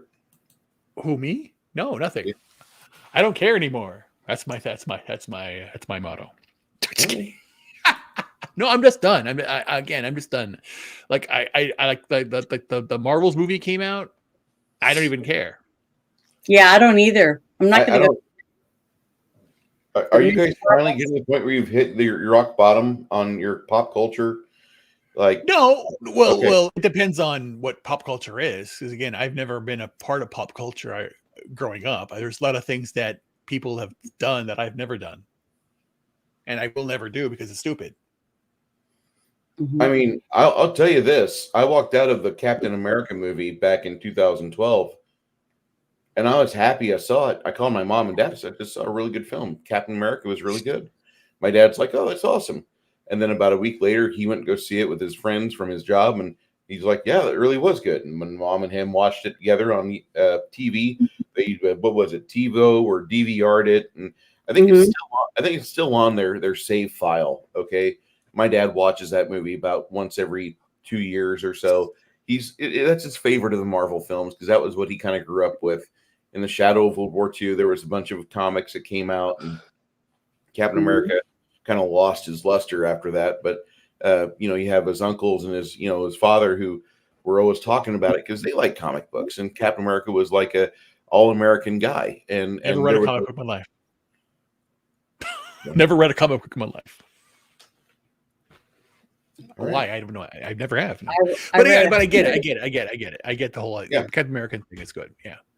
Yeah. But I mean, it was just kind of what you did. I mean, my dad is literally from Brooklyn. And so that was just kind of one of the things. They had a shop that was on the block, and it was on the way home from school. So he had like, my grandmother threw away millions of dollars. She threw away a complete 2-train American Flyer layout with enough track for 2 figure eights on a 4x8 table. Some of you guys understood what I just said there. And then she threw away probably 2 dressers full of comic books from the 1950s and late 1940s. So, I mean, she just didn't want to have to move stuff whenever they were moving, and to the garbage it goes. And my dad, that's why he is the way he is today. He's a 72-year-old man who loves his train set. And that's when he goes downstairs when he wants to relax and just kind of not be involved with what's going on. He'll go downstairs and he'll do shit like what I do. So that's where you get it from. Yeah, that's why I grew up on an HO scale. My dad's now fucking around with the Lionel because he loves your father Lionel. that did. So your father gave you this hobby thing. Yeah. Okay, cool. Well, my father gave me nothing, except the exact opposite. I did exactly the opposite of what he told me to. That's what he told me. Do this. And okay, I'll do the other thing. Like, think about this. I grew up in Laredo, Texas, and I hated every minute of it. And I my favorite football team, which I say favorite in quotes because I just didn't care about football, was Washington Redskins. That's and I purposely, because I didn't like football. I purposely liked the Redskins because he liked the Red Cowboys. This is what's the point? I didn't like. Every Texan loves the Cowboys. I don't care. No Texan likes the Texans or the Oilers. But all these guys that live around here, they're you see Cowboys memorabilia everywhere. Yeah, football in Texas. There's one thing that's above even God. It's high school football. Yeah. I've got an article pulled up. I don't know if Janet wants me to read into it. Yeah, go ahead. There's a little bit of interest here. You have Joe Manchin. He's giving the GOP an opening to flip West Virginia. Mm-hmm. Okay, he's not running for re-election in 2024. He's a little moderate, according to MSN. And on Thursday, he announced this to everybody. And so the quote goes, "After months of deliberation and long conversation with my family, I believe in my heart of hearts that I've accomplished what I set out to do for West Virginia." He posted this on social media. "I've made one of the toughest decisions of my life and decided I will not be running for re-election to the United States Senate." Now, right now, the Democrat controls 51 out of 49 margin inside the Senate. His decision not to run again, and that's in West Virginia. They're not going to have another Manchin-style win unless they cheat their ass off. Mm-hmm. By the way, exposing the cheating is okay. Being able to prove it and being able to deliver it to where we get a upset seat, that remains to be seen. We'll talk more about Arizona here later on. He's going to travel the country, speaking out, and see if there's interest in creating a movement to mobilize the middle and bring Americans together. Because that's what he wants to do. He wants to be a third party. Mm-hmm. And so he's never been in any race he's ever spoiled. He's in races to win it. If I get in a race, I'm going to go all the way through. So he's looking for a third-party doorway. RFK has given him hope. Then Biden pays tribute to him. They work together to get things done for hardworking families, which that's the most blasé statement. That's a potato salad statement from the fucking Walmart corporate picnic, and you'll never get that taste out of your mouth because it's so bland. But Manchin has been there time and time again for Democrats, and he's kind of started to warble on things. He's going kind of like a McCain-ish route. So that's what's going on. I think this provides a lot of possibility to where if you watch American politics, we might see something interesting happen later on. Maybe. On the other side of the pond, a gold toilet heist from Churchill's birthplace leaves the bathroom bandits in hot water. Dateline London. British authorities have charged 4 men involved with a theft of a nearly $6 million gold-plated toilet from Blenheim Palace, the birthplace of former Prime Minister Winston Churchill. The men were ages between 35 and 39. They were accused of planning and executing the 2019 heist. Nobody has revealed if they've recovered the toilet. This toilet's rather impressive looking. Well, they probably melted it down. These two have burglary charges, whereas these two face charges of conspiracy to transfer criminal property. And the Thames Valley Police, who led the investigation, said in 2021 they found it a challenge to recover the toilet. Mm-hmm. How did they lift it? You would think that it would be so heavy they wouldn't be able to lift it. That's got to be at least 300 pounds right there. Mm-hmm. That's a heavy shitter. Yeah, I believe it. So anyway, that large amount of gold doesn't seem likely. Somebody's already managed to dispose of it one way or another. There's an Italian artist, Catalan, that designed that 18-karat art piece, which he named America, as a satirical jab at the rich and excessive wealthy, which I thought that's kind of funny. It stood at the Guggenheim Museum in New York City before going to Blenheim Palace, where visitors could even reserve a 3-minute slot to use. You can pick a 3-minute time frame to get all of your worries out of your ass or out of your pee hole. Wow! You can sit on it. You were allowed to sit on it. Take a dump. Yeah. Yeah. I didn't know that. I thought it was like in a museum. It wouldn't have water and everything. Blast around it. Can't look at it directly. Don't want to offend the toilet, the spirit of the toilet. Fuck. So they invited viewers to make use of the fixture individually and privately to experience unprecedented intimacy with a work of art. Does it say how much it weighs? No. But I have an estimate based upon a calculation I did right now from gold and the average toilet weight. Okay. 426 pounds. I was thinking at least 3. That's pretty good. Could 2 men carry something that weighed that much? With their balls exploding out of their apple bags, yes, they could. That's about, I would say 3. It's very awkwardly shaped. And again, think about it. Yeah. Think about it. The biggest problem for me here in that toilet, what's the biggest problem with moving anything like that? It's the fucking lids. Yep. How do you gotta? Yeah, it's gonna be flushing all over. They would have to have like a dolly or something too, wouldn't they? Yeah. They'd have to have a dolly, straps, all sorts of things. Janet. I wonder how they got in there and was able to steal that. If it was in a special place, how would they just gallop in there and just walk out? The theft happened overnight in September 2019, 2 days after the installation in Blenheim, where it was connected to the building's plumbing system. Police responded to the break-in, which they determined involved the use of 2 vehicles at around 5 a.m.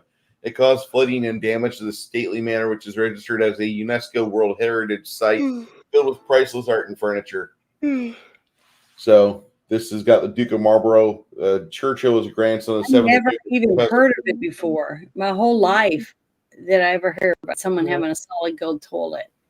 I've never heard of this before, but I'm just going to say England.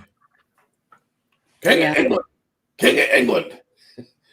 You guys some of you understood exactly what I just said there.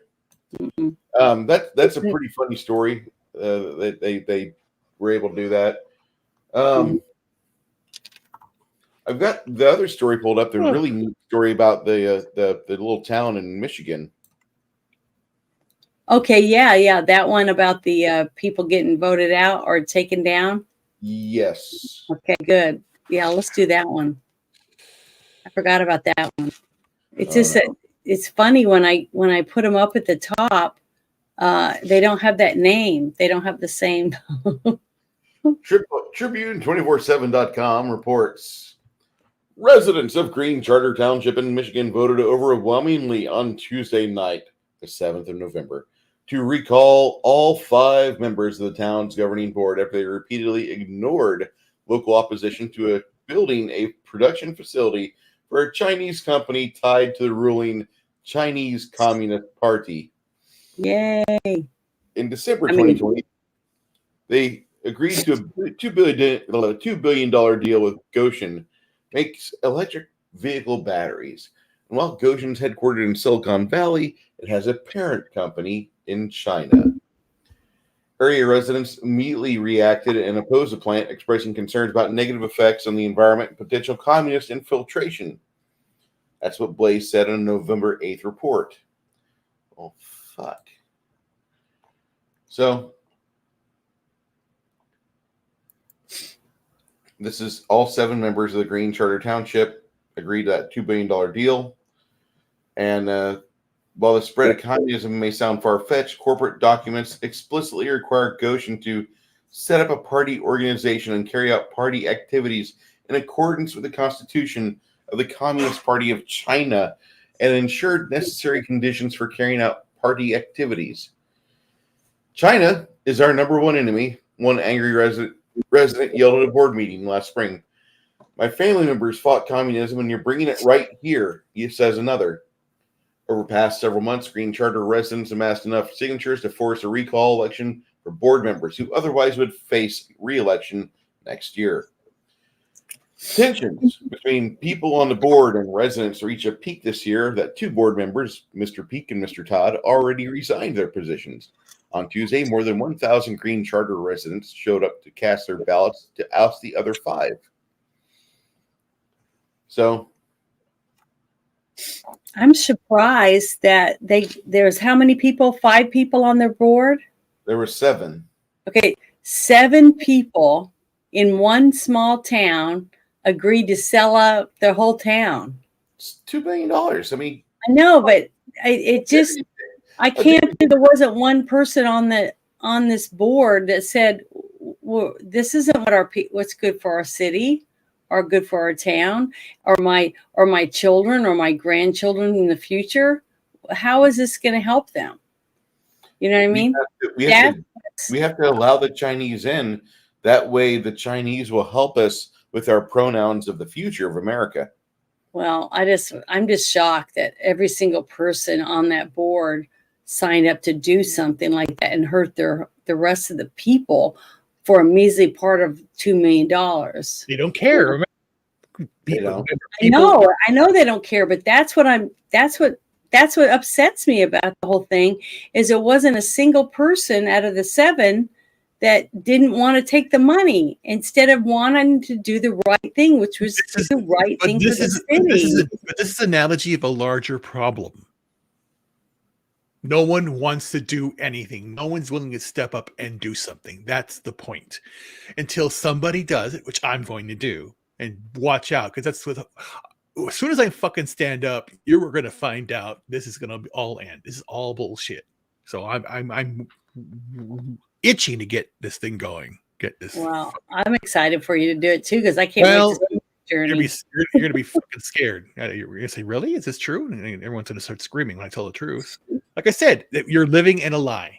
You've been living in a lie for tens of thousands of years. And where this is all part of it. I have sat and worked the poles and crocheted 3 hats in one day, just waiting until it was time for me to count at the end of the day, to count the ballots and things like that. And I didn't see a single person that I felt would cheat that was working there to better themselves financially for a few dollars to put in their bank account. And if I had seen something, I would have called the sheriff's department. I mean, I would have turned them in. But I just sad to me that people are so corrupt.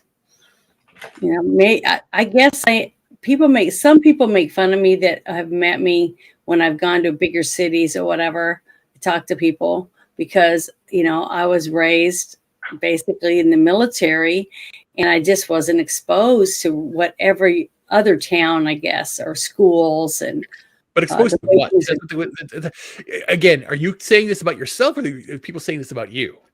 People laugh at me, have Because made fun of me because they say I'm naive and that I was coddled, you know, all this stuff. And that's why I don't understand why people can't just not be crooked. Why people can't just tell the truth. Why do people have to stab other people in the back? And what is the explanation of that? What's their explanation? They Everyone just does it? say that's reality. No, it's not reality. That's what they. No, it's not reality. It's what you let happen. You let it happen. That's why I quit my job, because they wanted me to change something. I said, "Fuck you," and then no one's going to say shit to me.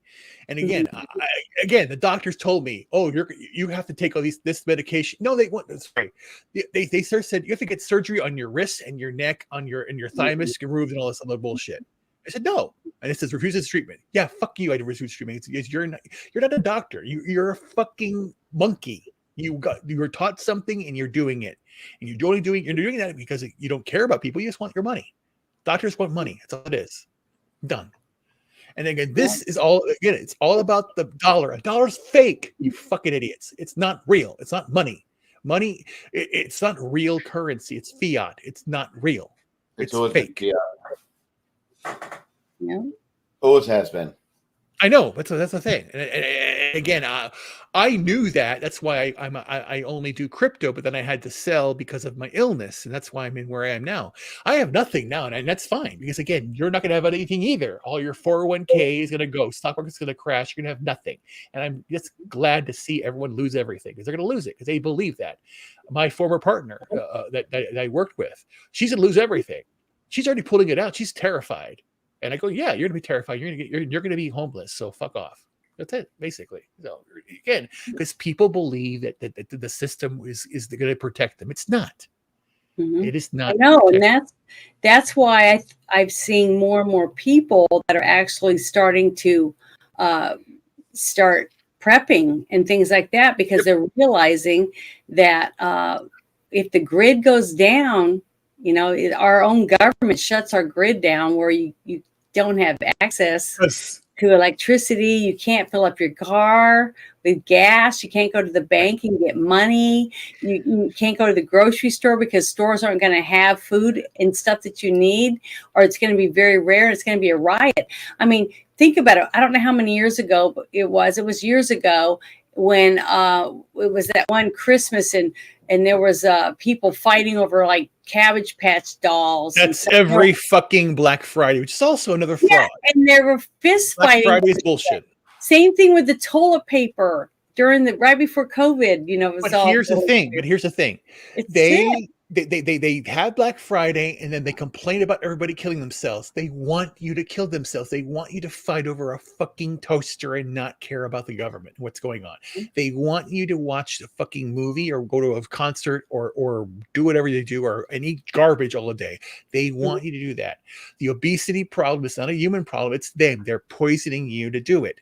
Again, either autism also it's caused by all this intervening, this drugs, all that they're putting in there. It's poisoning you, and you're letting it happen. And the thing is that up until again, when I was a kid, or I should say, when I was a late bloomer. Again, I was 27. I got married, and then that was my first date was my wife. That's basically it. I didn't date her. I met her. We got together, and then she got divorced. Oh, my anniversary is coming up, or I was 7th. That's the anniversary. She got divorced. she got divorced from her husband. She was separated for 9 years on November 6th, 1997. And I married her November 7th, the day after she. Then I was a man. Now after that, I was 29 years old. That was me. Yes, that's me. And again, I'm a traditional guy. And so then she passed away in 2019. And I said, "Fuck everybody. I don't care anymore. I'm done." And that's the whole gym of it. That's why I'm basically saying, like, you have to wake up. I'm at the point now where I'm only talking to 2 people. Well, I'm not talking to.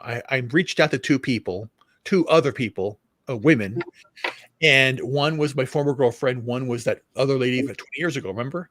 And I told them, contact me, and they want to contact me. And when they contact me, I tell them, "Hey, you want to get out of here? Let's go away. Let's run over the mountains. If not, I'm running the mountains by myself." That's where I'm at now. I'm at that point now. I'm at the point now. If no one wants to come with me to this next journey, I'm leaving. And that's the timeline on that's like after Thanksgiving, Christmas time frame, next New Year, or earlier, depending on what's going on. So as soon as the snow clears. As soon as the bombs drop, I'm leaving. Yeah. Wow. As soon as I know they're lying already. Everything's a lie. And I'm just ready to. It is a shit. We are in the shit show. This is real, and it's kind of sad that we're here on the eve of Veterans Day, and we have veterans who are not being cared for. We have a government that doesn't care about its people, that wants to destroy, dilute it with people from other countries that don't give a shit and don't have any values at all. They came here illegally. They broke into your house. They broke into our country. They broke into our country. And then you think they're going to respect their laws? No. No. Nope. And you're not even you can't even call them illegals. You have to call them migrants. They're illegal aliens. And if I was, and as a kid, I said I should go down to the river and shoot them in the fucking head. As a kid. Yeah. I'm going to do that. Because when war's coming, I'm ready. Yeah. I think the war's already here. It's just that we're for some reason we're not seeing all of it. Yeah. They're being really good about not showing everything that we're missing. We're missing something. Right. Go to Nicaragua and Mexico border. What do the Nicaraguans? Well, they want to get into Mexico. They won't let them in because you can't come in. Yet people are coming in here. It's again, they're letting it happen. I say I want throwing alligators in the Rio Grande. I want to say, yeah, I've heard that idea a few times. Or mines. Let's get some mines out there. Let's blow some kids out. Kids' legs out. I think they did find a couple mines. Somebody did. Are we done with the story here? I think we're done. They're happy that they got rid of these awful people. What do you think about Frank Borman, one of the first Apollo astronauts there, Ruben? I know he passed away. He lived in 95, had a very full life, I think. Was living in Billings, Montana, according to NASA. They don't make men like this anymore. No. He did the historic Christmas 1968 flight that circled the moon 10 times and paved the way for the landing the following year. He was 95 years old. Wow, he had a good life. Yeah. He had a really good life. Get to live that long. And from the crew of Apollo 8, we are close with good night, good luck, a Merry Christmas, and God bless all of you on the good earth. See, and this is where we get into the whole idea of good versus evil when it comes to technology. This man put his life on the line. They did put their lives on the line. And you had scientists that wanted to get man to the moon because they wanted to explore. You had the worst, of course, but you had this. And this is what's good stuff. The Gemini 7, what they did is an amazing thing. Yeah, because I remember getting to watch, the old episodes of Star Trek with my dad and dreaming about one day maybe being able to join Starfleet, and go where no man has gone before. That whole concept to me was so believable. I was so excited to be able to do something like that. Right. And My dad would tell me that there was all kinds of cool technology that the military had, like GPS and stuff like that. But it just wasn't available, for us yet until the government was done getting whatever they could out of it before they would start sharing the technology. But there was tons of stuff that he didn't even know about, that he wasn't privy to, but that he believed it. He believed that we'd already been contacted by people from other planets and things like that. I don't know what's true, but my dad believed it, and he was in the Air Force jungle survival. He was a trainer. Everything is attributed to space, and everything is explainable, and everything that is talked about now that they're not doing is retarded, and it's dumb. It's dumb to the whole thing. And you got these things going on here. It's just ridiculous. I'm just done with it all. So what is this you're looking at? This is on Reddit. Yeah, somebody was bitching about that. I celebrate every day a communist leaves the planet. I wish they'd stop voting when they're dead. And somebody's like, incel says what? And I'm like, incel is only an insult for those who have a numerical value tagged to their sex.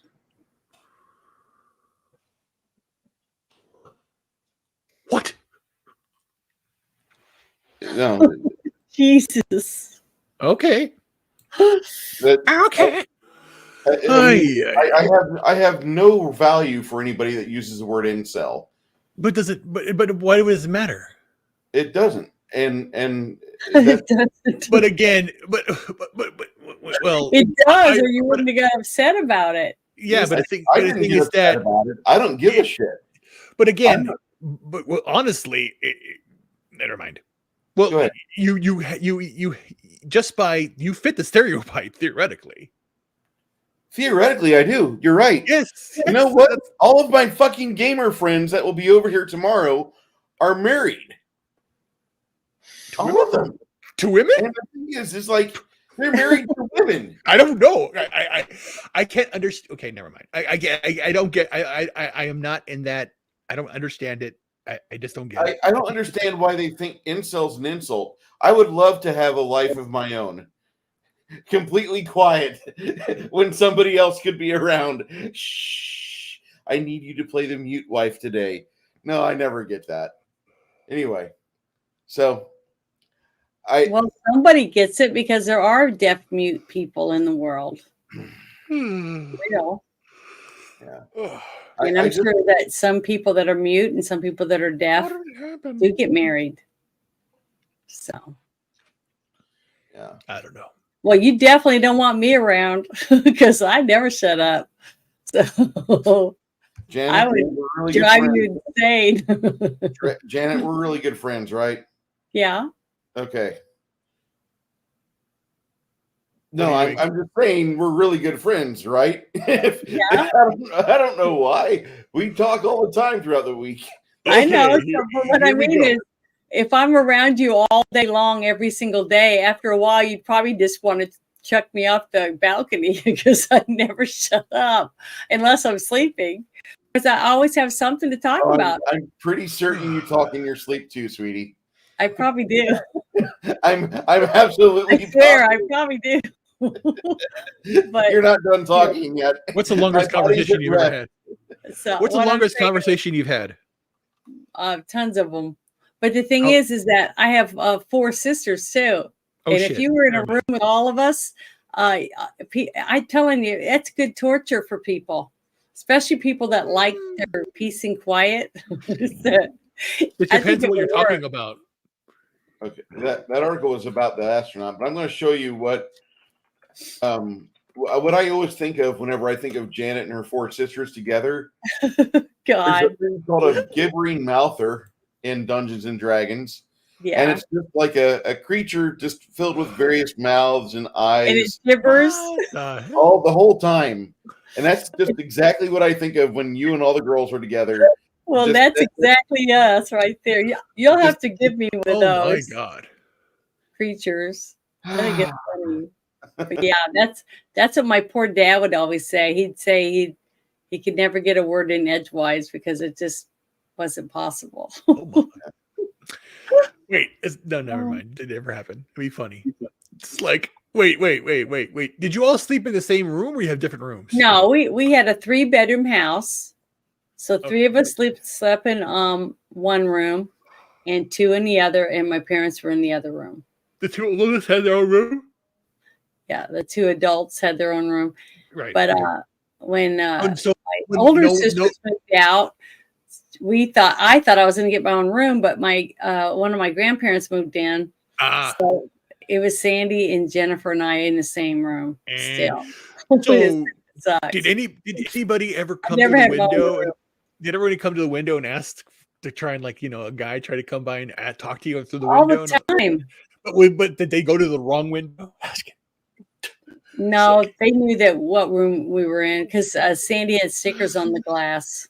And she walked around with the negligee. Oh, what the hell? No, she didn't have that. She didn't wear anything? Oh my God. I remember one night where Sandy had snuck out. And I remember coming home from a basketball game because I was a cheerleader. And my dad was like, "Where's your sister?" And I was like, "I don't know. She didn't ride home with me." And then so he got a chair and he was sitting in front of the window in our room. Oh, no. Wait until the window to slide open really slow. And then he starts crawling in and my dad's sitting there waiting for her. Oh. Yeah, she was not a happy girl when she realized he was waiting in the dark to sit there.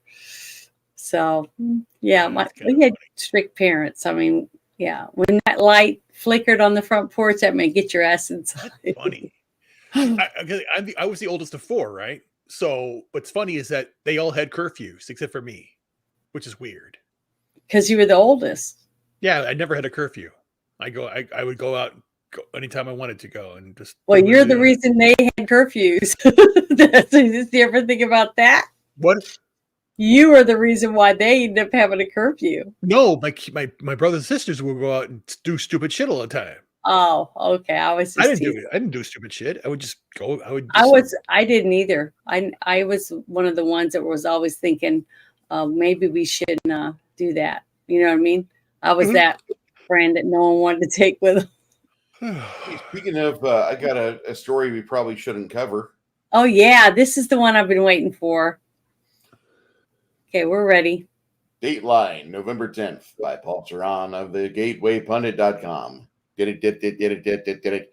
Prison Karen Ghislaine Maxwell has lodged more than 400 complaints against FCI Tallahassee, but a DOJ OIG report now validates many of her claims. FCI Tallahassee is not a club fed.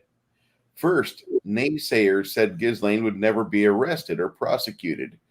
When she was, they were quick to assure us she'd never be convicted. When the jury found her guilty of sex trafficking, we were told she'd get sentenced to a slap on the wrist. When she got 20 years in prison, insistent naysayers guaranteed she'd be sent to some club fed. And yet, here we are, they were wrong again. Maxwell's crimes convictions mean that she was going to a minimum security facility, but FCI Tallahassee is, by all accounts, a tough, grim place.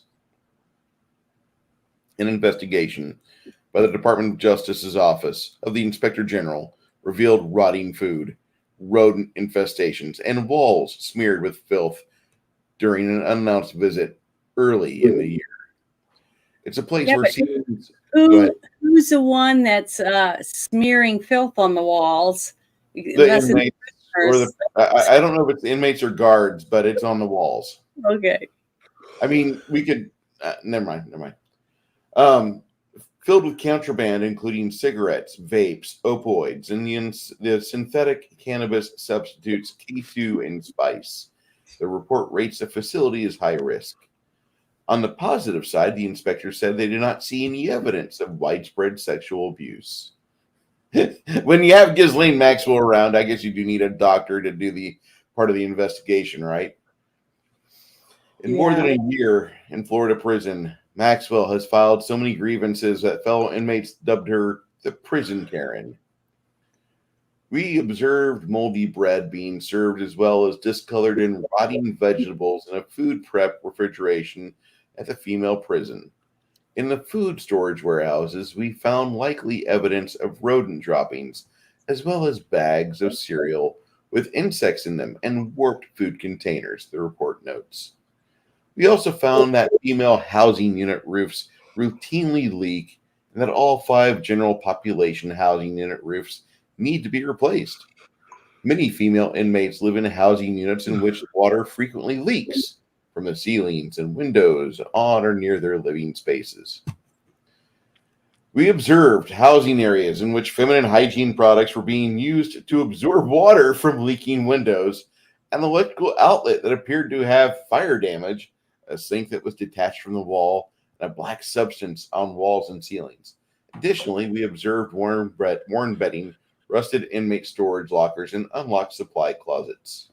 This doesn't sound like it's going to pass inspection. And the unit, the understaffed health unit means staff are slow to dole out the drugs like insulin. Not enough security cameras, lack of search for the inmates who did go outside to do landscaping to work close to the fence. They're finding out that this place really needs help.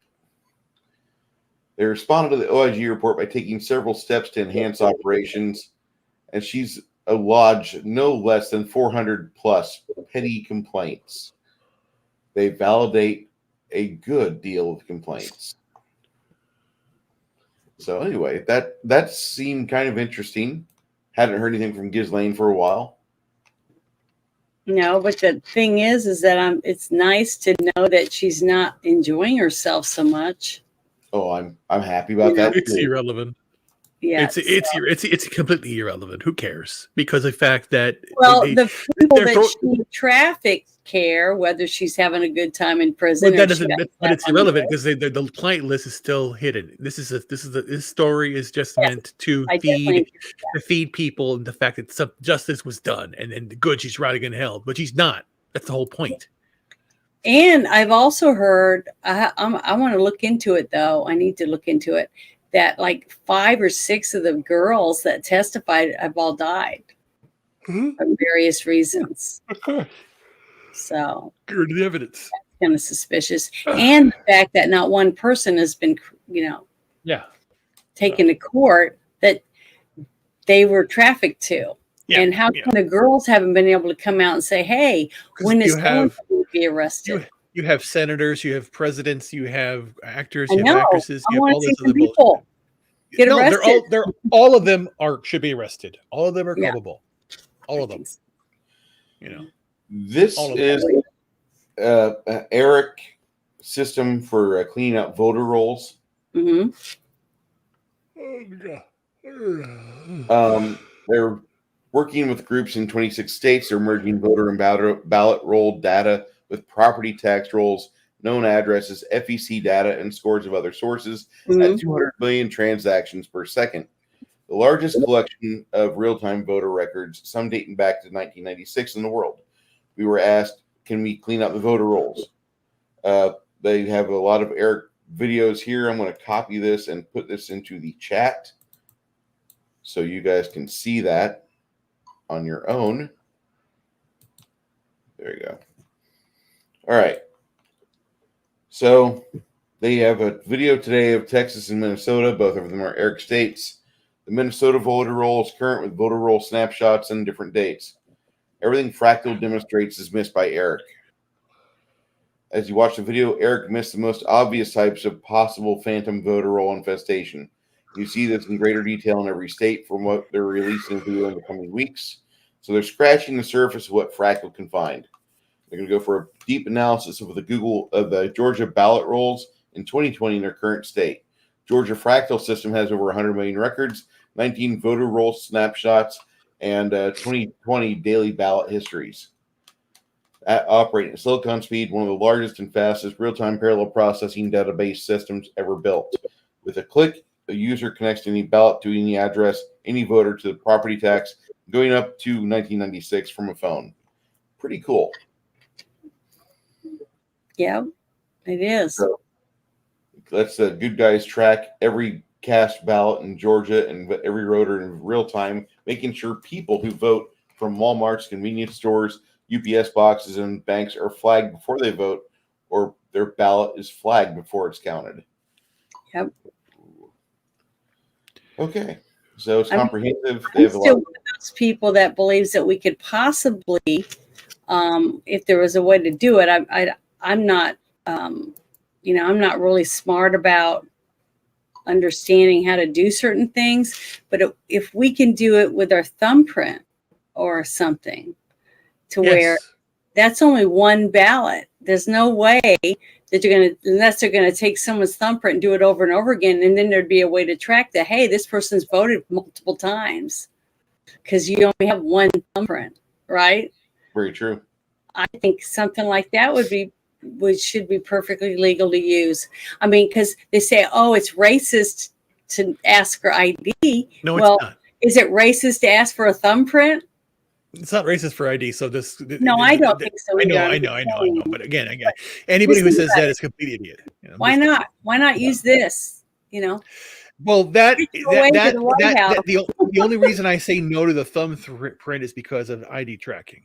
You want to basically you have your ID, the government issued. If it meets all the compliances and it is legitimate, that's what you use. If you don't have an ID, go fuck off. Basically, that's it. That's done. Grow up. Become an adult. Get an ID, and then stop bitching about shit. Again, I cannot wait for someone to actually ask me a legitimate question about the left or whatever, right or whatever. Even the comment, what it called, what do you call it? Republicans. Last time we allowed a stranger to our stream in, I don't know, Music Biz Marty. Somebody put porn up. Oh, somebody's asking if they can join us. He says he's a veteran. It's your stream, Janet, but if he starts throwing up the bad stuff, boot. I would say no, just for the fact I don't know you, Marty. Sorry. You can put it. You can ask any question you want by putting it in the chat. I can recommend that. Yep. And then we'll see what we can do. Correct. But, just saw that. Sorry. What the shit? Okay. But someone's saying Janet Bruce. Is that what it was for? Yeah, that was what it was for. Okay. We could have somebody jump in and stream with Sorry. us. It's hard for me to read and speak at the same time. No, I'm not really a genius, but I finally got around to it. So, if you have PTSD, you don't want to be on the same stream with me anyway, because I tend to yell a lot and I'll turn into Arlie Ermy in about 4 seconds. Probably not your thing.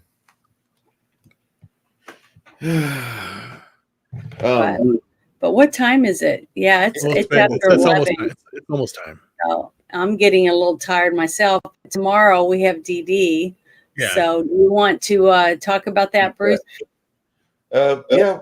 One last story I want to talk about real quick. Go ahead and we're gonna share this because a little sad thing. If you guys are, I know some of us aren't football fans. I am a football fan.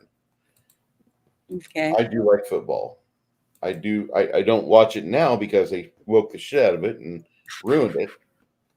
Sorry. I just, I don't want to watch, a Black Lives Matter demonstration before a game. If anything, I'd like to watch it traditionally where they have the, we pray and then we have the beheading and sacrifice to our deity. And now we can play soccer. Wait, did I say that? Anyway, but there's a sad story here from Indianapolis. Matt Ulrich, he's a former Super Bowl champ, dead at age 41. Brought to you by Pfizer. Yeah, no doubt. Matt Ulrich, who played with the Indianapolis Colts, has died at the age of 41. This is what Jim Isray announced Wednesday. He was an offensive lineman who was on the Super Bowl championship team of 2006, which I got to watch from a Peoria Buffalo Wild Wings. It was nice to see the Bears get their ass kicked. I'm sorry. I'm heartbroken to hear the passing of Matt Ulrich. Isray tweeted, he was with us only 2 seasons, but left his mark on many people. Great guy. I heard he was a good dad. He's a Super Bowl champ. My prayers to his family. Cause of death has not been released. Ulrich and his wife, Allison Fakima Ulrich, had 4 sons, Gunther, Dalton, Bowden, and Thorio, according to a fundraising page made for the family after his death. He's in a better place. We love you so much, Matt. You are profoundly missed, and we want you back for just one more day, one more hug, one more kiss, one more laugh, one more joke, one more wrestle with the boys. He played at Northwestern University and went on to play 2 seasons in the NFL in 2005 and 6. He was a part of Harvard University's Football Players' Health Study, which examines multifactorial causes that impact the health and well-being of former NFL players. He served as an advisor to players in the study, which looked at the impact of football on their short and long-term health. Okay. Also, I think they did part of a study where they do the impact of the head hits, too, if I remember right. Mhm. He co-founded DexaFit LLC, a chain of body fat and metabolic testing centers. He served as a managing director and partner to Profitable Ideas Exchange, leading a peer network for executives. So, Well, okay. Ulrich, we appreciate you. Go ahead, sir. Go ahead. No, nothing. I don't care about this story. I don't care about it. Who gives a fuck? I was reaching back to the chat with the Marty guy. Mm-hmm. He had mentioned something about having PS whatever the hell it is. PSD. Whatever that is. Post-traumatic stress disorder. Which is fake. I'm serious. Just grow up. Anyway, no, I'm done with all the bullshit. But here's the thing: don't be worried about what's going on here. Just know that that it's all bullshit. It's all a lie. They want to send you back to war, and then don't do it. Again, they're gonna do a draft bullshit and all that crap. No, don't do it. This is done. This government needs to be taken out and put back in a new one. This Patriots have to be taken over. It's done. We're done with this shit. It's done. It's over. Mm-hmm. You know. Yeah. Get some ball. But I wanted to say thank you, though, for anyone that's on this stream, watching this stream, or in the chat, for your service in the military. Veterans Day is very important. My dad said that the military wasn't a place for a woman, so and he wouldn't let any of us girls sign up for the service. But that's my dad, you know, and I respected him and listened to what he had to say, and he served, you know. So. But why did he? Why do you think he said that? Because he just said that he didn't think it was a good place for a woman. Yeah, because war is brutal. In case we had to go fight in a war. And my dad had a lot of friends that he lost in the military. And he said he just didn't think it was the place for a woman. Plus, he said that, you know, going to boot camp and having to deal every day with all guys, and you might be the only woman, and stuff like that he didn't think it was appropriate. So right. Yeah, I've heard a lot. I've heard stories. 5 girls, and he didn't want us in the middle of it. But I respected my dad enough to not think that he was, you know, treating us mean because we were girls. I don't think that. He took me hunting, camping. He did all kinds and taught me how to clean fish and do all that. So I don't think he thought women couldn't do it. I think he thought lots of women could handle the you know, the strenuous workout or getting ready for that type of thing. He just didn't want his 5 daughters to join the military. He just didn't think it was appropriate for him. Yeah.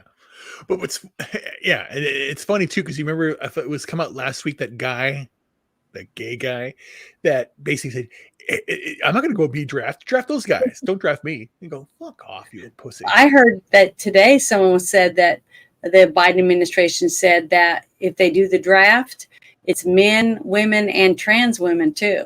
Was what they said. So I guess this administration thinks that it doesn't matter who you think you are. You voted for this shit. You get it. You know, you voted for this. Yeah. Again, and this Veterans Day is important. My father was a veteran. My brother was a veteran. My grandfather was my grandfather, step grandfather was a veteran. So it's important. I know how I know how to fold a flag correctly. I know how to dispose of a flag correctly. I always do that. And you know, you have to respect. You're respecting the flag. It's not about, and what the flag represents is each and every human, American. That's what it is. That was born here and lived here. Not like Obama, who never lived here. You know, and that's true. That's a true statement. Obama did not live in the United States. He did not live in the United States. He's not an American. He did not have the American experience. Okay. And his grandparents were rich. Exactly. Live the same way that most Americans have to live either. Exactly. Yeah. I know. Yeah, I understand that. But okay, Bruce, what were you going to say about what our plans are for the channel? Well, channel plans here in a little bit. I just got hit with another. I think I want to share this one here. One last piece because this is funny. Okay, go ahead. All right. The Attorney General nominee, Abe Hamadeh for Arizona, he's filed a new special action lawsuit with AZ voter rights to set aside the 2022 election results in Maricopa County and mandate a revote. So he's on a corporation whose mission is to promote social welfare by advocating for free, fair, and legal elections in Arizona, including funding litigation to enhance and safeguard election law compliance and security for the benefit of all Arizona voters. Yeah. He now bid for Congress and maintains he will continue fighting for honest elections at his rightful seat as AG. Gateway Pundit reports they recently denied requests for an expedited briefing schedule for the ongoing election contest lawsuit from 2022. Have a lot of legal hurdles with withholding of evidence by the government and a possibly corrupt or wildly incompetent judge. So he's going to go keep fighting for fair elections in his rightful seat as Attorney General while running for Congress. If they follow the law, we would get a new trial and prove that we received the most votes. The legal system lacks courage. The difference in the latest lawsuit is that it attacks a core issue seen on election day. 60% of machines failed, targeting conservative in-person voters and causing widespread voter suppression. So all this is kind of being brought to another head. And a lawsuit references the evidence that tabulators rejected over 7,000 ballots each half hour throughout most of election day. They have a number right there, 7,000 each half hour. So that was made by We the People AZ Alliance and presented in Arizona Senate, along with evidence that machines failed on 250,000 attempts to cast a ballot. And his own race was called by less than 300 votes. So this is just kind of interesting, and I do like watching the Arizona. It is nice though to see something actual coming out of the state of Arizona that they're trying to fix something. You know what I mean? Because I haven't really heard anything except for they're not doing anything right now. They're looking into it. Blah blah blah blah. So it's nice to actually hear something. So yeah. Well, that's everything for tonight. Tomorrow, if you want to watch Janet and the rest of the party struggle against the forces arranged against them, swing by my channel. Janet will have it echo streaming onto her channel as well. And looking forward to seeing how the party does. That is at 12:30 Central Standard Time. Thank you, Janet, for letting me print that. You're welcome. And then Sunday, we are watching the movie 1997 Suicide Kings in our Discord channel. And then Monday night, we will be discussing that on the Girl, a Guy, and a Movie video discussion. Yeah, it's going to be fun. If you enjoy those sort of things, get the link for you for the Discord here. Okay. And Ruben, do you have any plans for your channel? Excuse me. Well, I'm going to continue to work out, not do my routine here, feel better. And this coming Thursday, I plan to go to Milwaukee to see the meetup there. I'm going to see Gary, X-Ray Girl. I think Toxic Man Flu will be there. Nick Weiser will be there. Who else will be there? Jeremy from the Quartering will be there.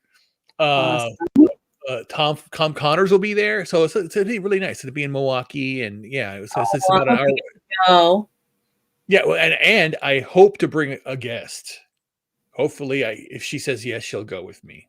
Same girl, still trying.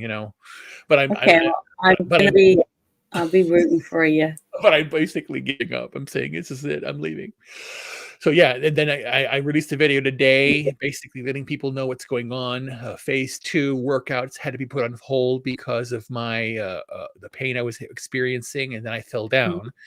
So I am just trying to just walk around normally, and it's coming there. It's not there yet, but it's there. But I do look a lot healthier and feel a lot better. But again, I'm still have a long way to go. 151 more pounds to go to get 189, which I'm going to hit, and then continue on. At 250, I'm going to do mother stuff, and just going to keep on pushing myself. I have videos on Rumble, Instagram, Twitter. I'm all over the place, so find me. Yes, you're doing great. Really proud of you. But you can have a good time, so make sure you take a pictures. I'm going to bring my GoPro. You going to do a live stream while you're there? No, I'm not going to do a live stream. I'm going to record it and then post it later because, again, live stream gets all like garbled and shit. I want to get some good, clean video and then talk to people and then post it after the fact. Well, good. It's going to be fun. You're going to have a great time. I'll post it and share it with everybody so everyone can see it. But I just want to say thank you to everyone in the chat that came to hang out with us for, just to listen and talk and, enjoy each other's company. And, the only thing I'm going to be doing is stuff with Bruce on his channel. And then I'll be putting check out my shorts anytime you want. And then until next Friday. And I'll do another Friday Night Shit Show. And I hope you guys have a wonderful weekend. And don't forget tomorrow to hug a vet and tell them thank you for their service. Exactly. Even though our country is having some problems right now with this administration and some of the terrible things that have been going on in the last, 20-something years or whatever, as far back as I can, think about when I started paying attention to things, we still have the best country in the world. I really still believe that. And it's worth fighting for. So I'm going to keep doing the best I can to try to fight for it. Very true. But thank you so much. And God bless America, everyone. And just try to hang in there. And we'll see what happens. Yes, sir. But I really appreciate it. Everybody that showed up tonight. Thank you. God.